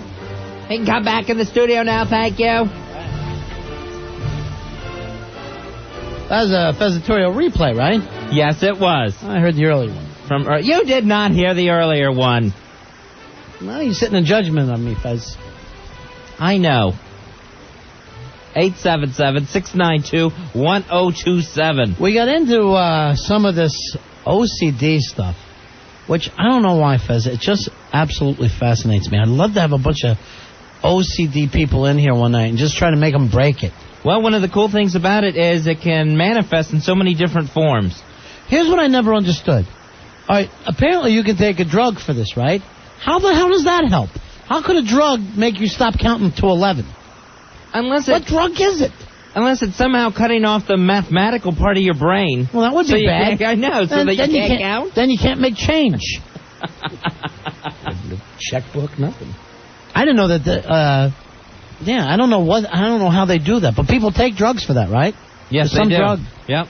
That apparently people go, I couldn't bear it anymore, and then I got this drug, and everything's great. And what, everybody takes great drugs anymore. What, are you just so downed out at that point that you don't care if your headlights are on? All right, here's Juliet. Juliet, you're on Run of Fez.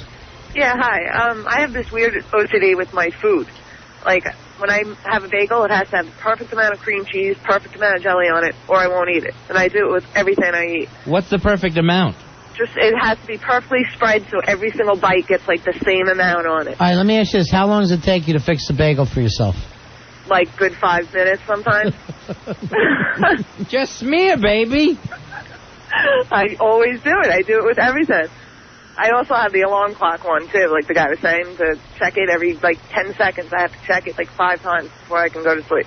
I think anyone that's been late for work might get, stuck in that one. Yeah. But, I won't even eat my food unless it's perfect. I couldn't deal with that one. All right, thanks. All right, bye. Here's Katie. Katie, you're on Run of Fez. Hey, Katie. Hi. Yeah. I have two. The first one is French fries. I cannot eat French fries if they're pointy because I'm afraid that they'll stab me in the back of the throat. Right, that's... So I have to have my husband eat all the pointy French fries. Sure. So I get about 3 out of every package. You have to have a nice dull French fry. Yes, Probably exactly. what you want is more of a home fry or maybe even a baked potato for you. Oh, there you go. They're very blunt.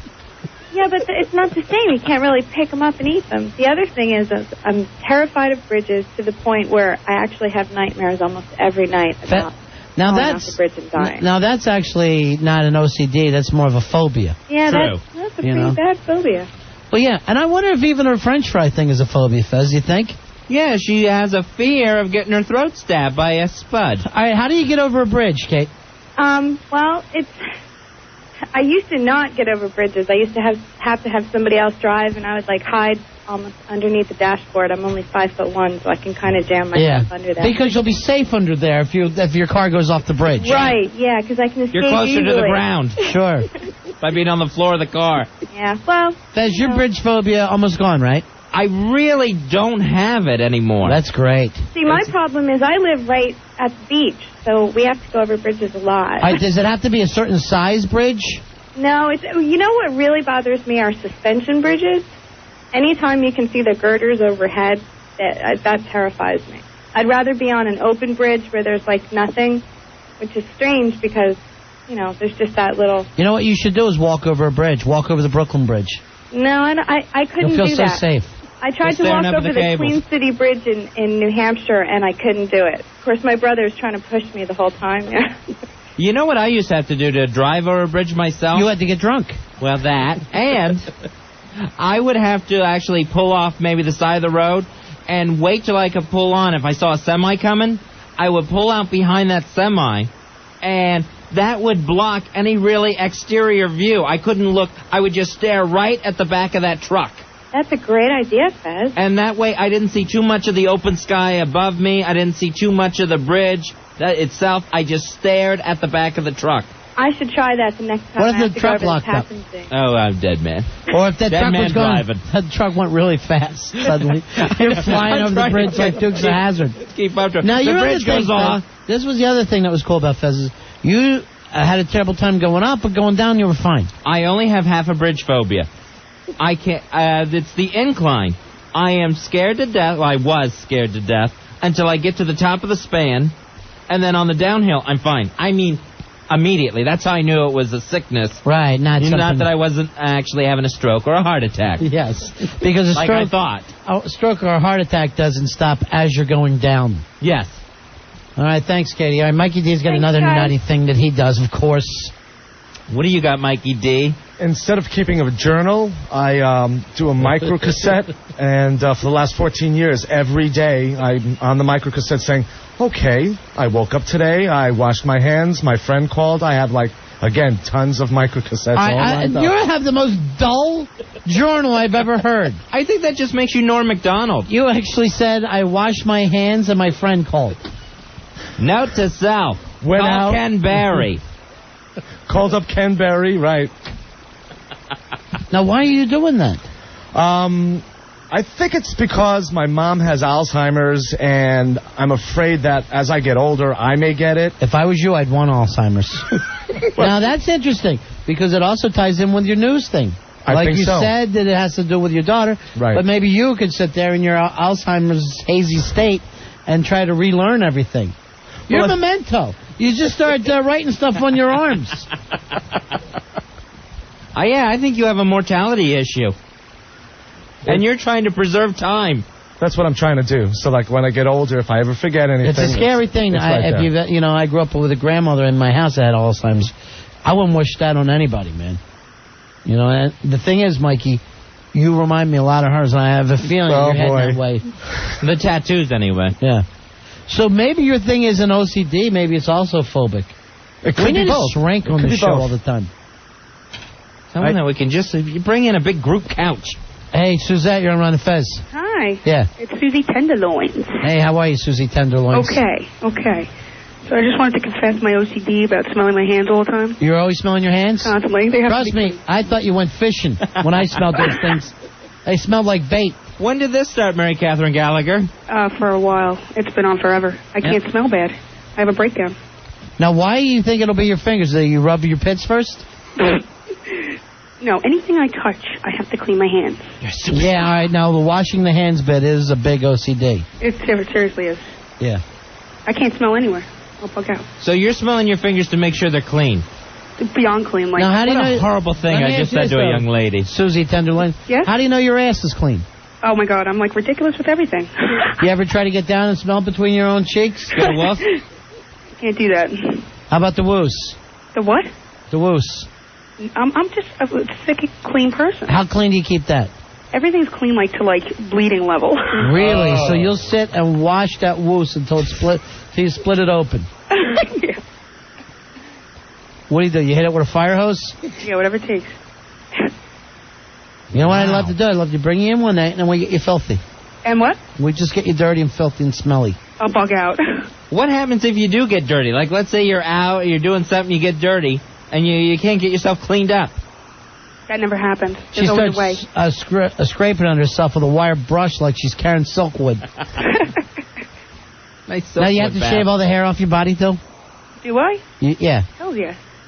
Every bit of it, right? Because I know a lot of girls, they can't have it anywhere. Their arms. Yeah, I don't mess around. Yeah. Because the mites are getting in there. Yeah, till you're smooth as a catfish, huh? Ah, All right, thanks. You're getting nutty over there. Yeah, we gotta go to the city. Yeah, you want to go to the city? Yeah, Gotta go to the we love city. it here. It's a very clean city. You'll enjoy it. Like to run her hands down a subway car floor. Here's Scott. Scott, you're on Ron and Fez. Hey, Ron and Fezzy, what's up, man? Yeah. What? Listen, man, this one is really weird. You know how you're walking down the street and there are parked cars along the street? Sure. And in the street there are cars just driving by? Yes, I understand. Traffic. I don't know whether... the theory and application thereof. No, Fez and I are both from the 1400s, so we don't understand you at all. What are these magic carriages you speak of, sir? That move unaided by horses. If you got OCD, why don't you plan out the conversation before you start talking? Sorry about that, boys. I got to be behind a parked car when a car in the street drives by me. Now, why is that? I don't know. I'll slow down if I see a car parked all the way at the other end of the lane. All right, what if you're on a sidewalk? Does that still bother you? Well, no, I am on the sidewalk when this happens. So you're even on the sidewalk, you stop when cars are passing you. Well, no, I'll slow down so to make sure that, like, my walk puts me behind a car. What are you going to do in New York where you can't park on the street and you're walking down Broadway? You live in Manhattan? No, I did live in Manhattan for like 10 years. All right, how did you walk down the street here? Very carefully. It seems like it would take you forever because the car's constantly passing you. Well, you know, it's like, I don't think you have this as bad as you think. It took me a little while to, like, get to the fact where it didn't obsess me all the time. But, I mean, now I'm cool with it. I just do it, you know. Yeah, you're cool. That's my story, boys, and I'm sticking to it. Well, tell it walking in traffic. I'm not sure if he has that because you couldn't possibly get down the street. No, not if you had to stop behind a parked car every time a moving car went by. Yeah, what is he, a spy now? No, he's behind enemy lines? Hey, Chris, you're on Ron Fez. Hey, Chris. What's up, guys? Yeah. But I got this obsession with making sure that all the shampoo is out of my hair.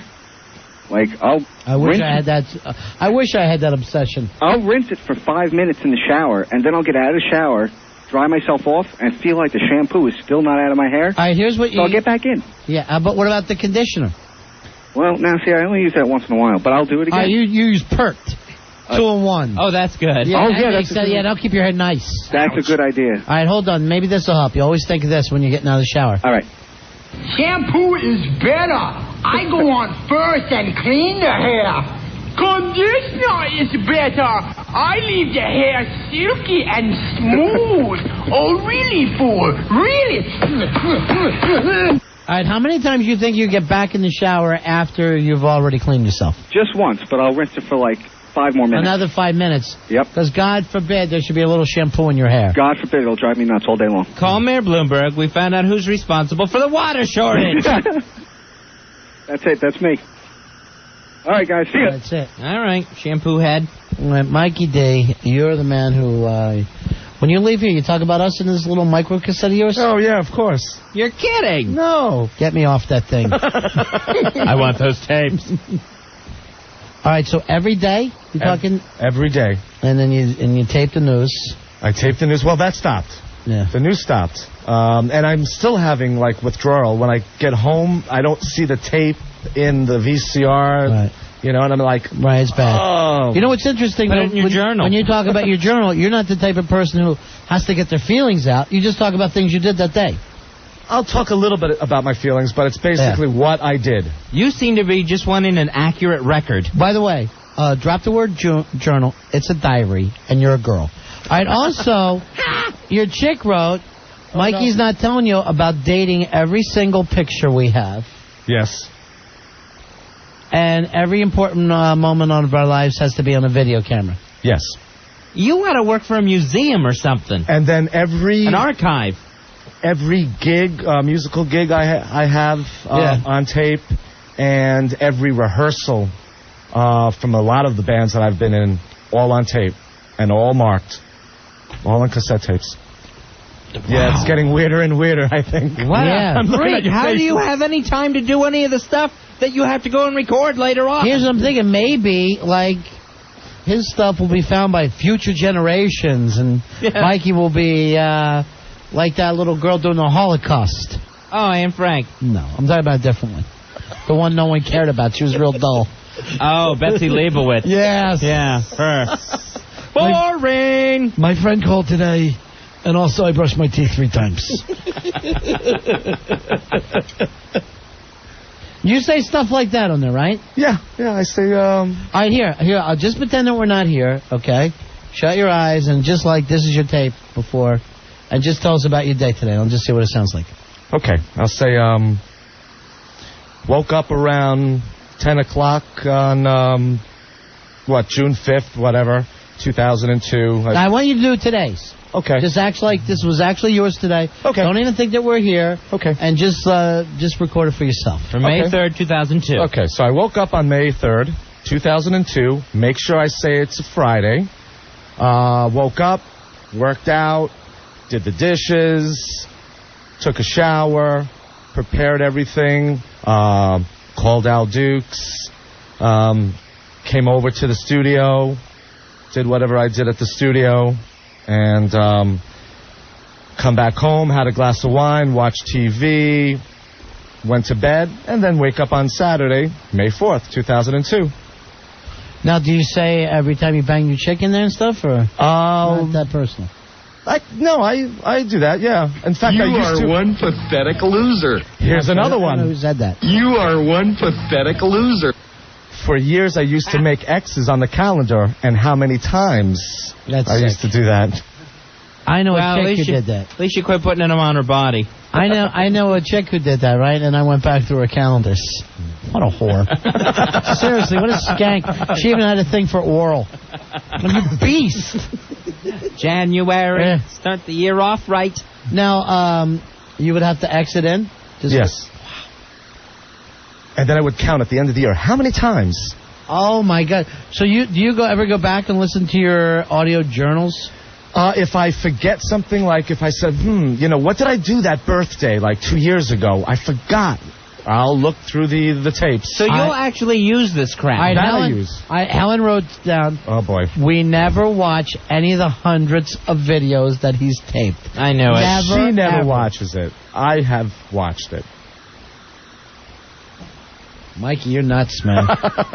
And you have the makings of the dullest documentary ever. Well, I try. A documentary not even your own wife wants to watch.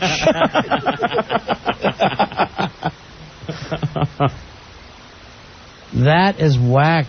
We're going to get you help, Mikey. All right, we want to, Pantera wants to know what's your record for banging in 1 year. I think it was like somewhere in the high 200s. Yeah. So you want to get over 300. That means at least once a day. I ain't saying you got to do it every day, but you want to average out there. Like bowling. You get to 300. That's good. That's real good. And also bring in some videotapes of stuff you did to Helen. I know you got them. Just from hearing what you're saying. There's got to be just tons of that.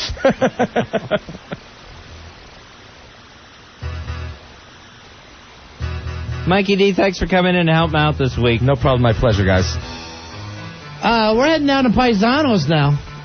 Gonna go have some food. It's our own Rory's birthday. We never played the happy birthday song for him. Oh, get the happy birthday song on. That's bad. We never missed that.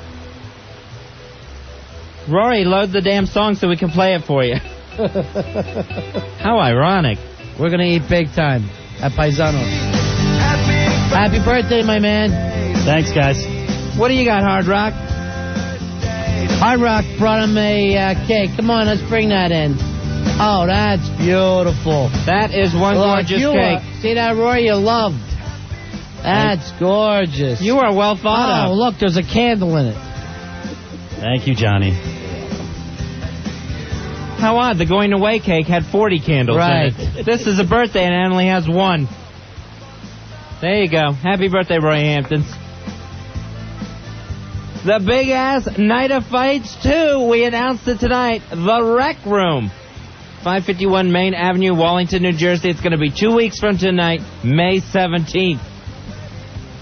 We will talk about it a lot more on Monday. We'll give you all the details. It is going to be a blast. You don't want to miss that. Make sure you figure out 2 weeks from tonight.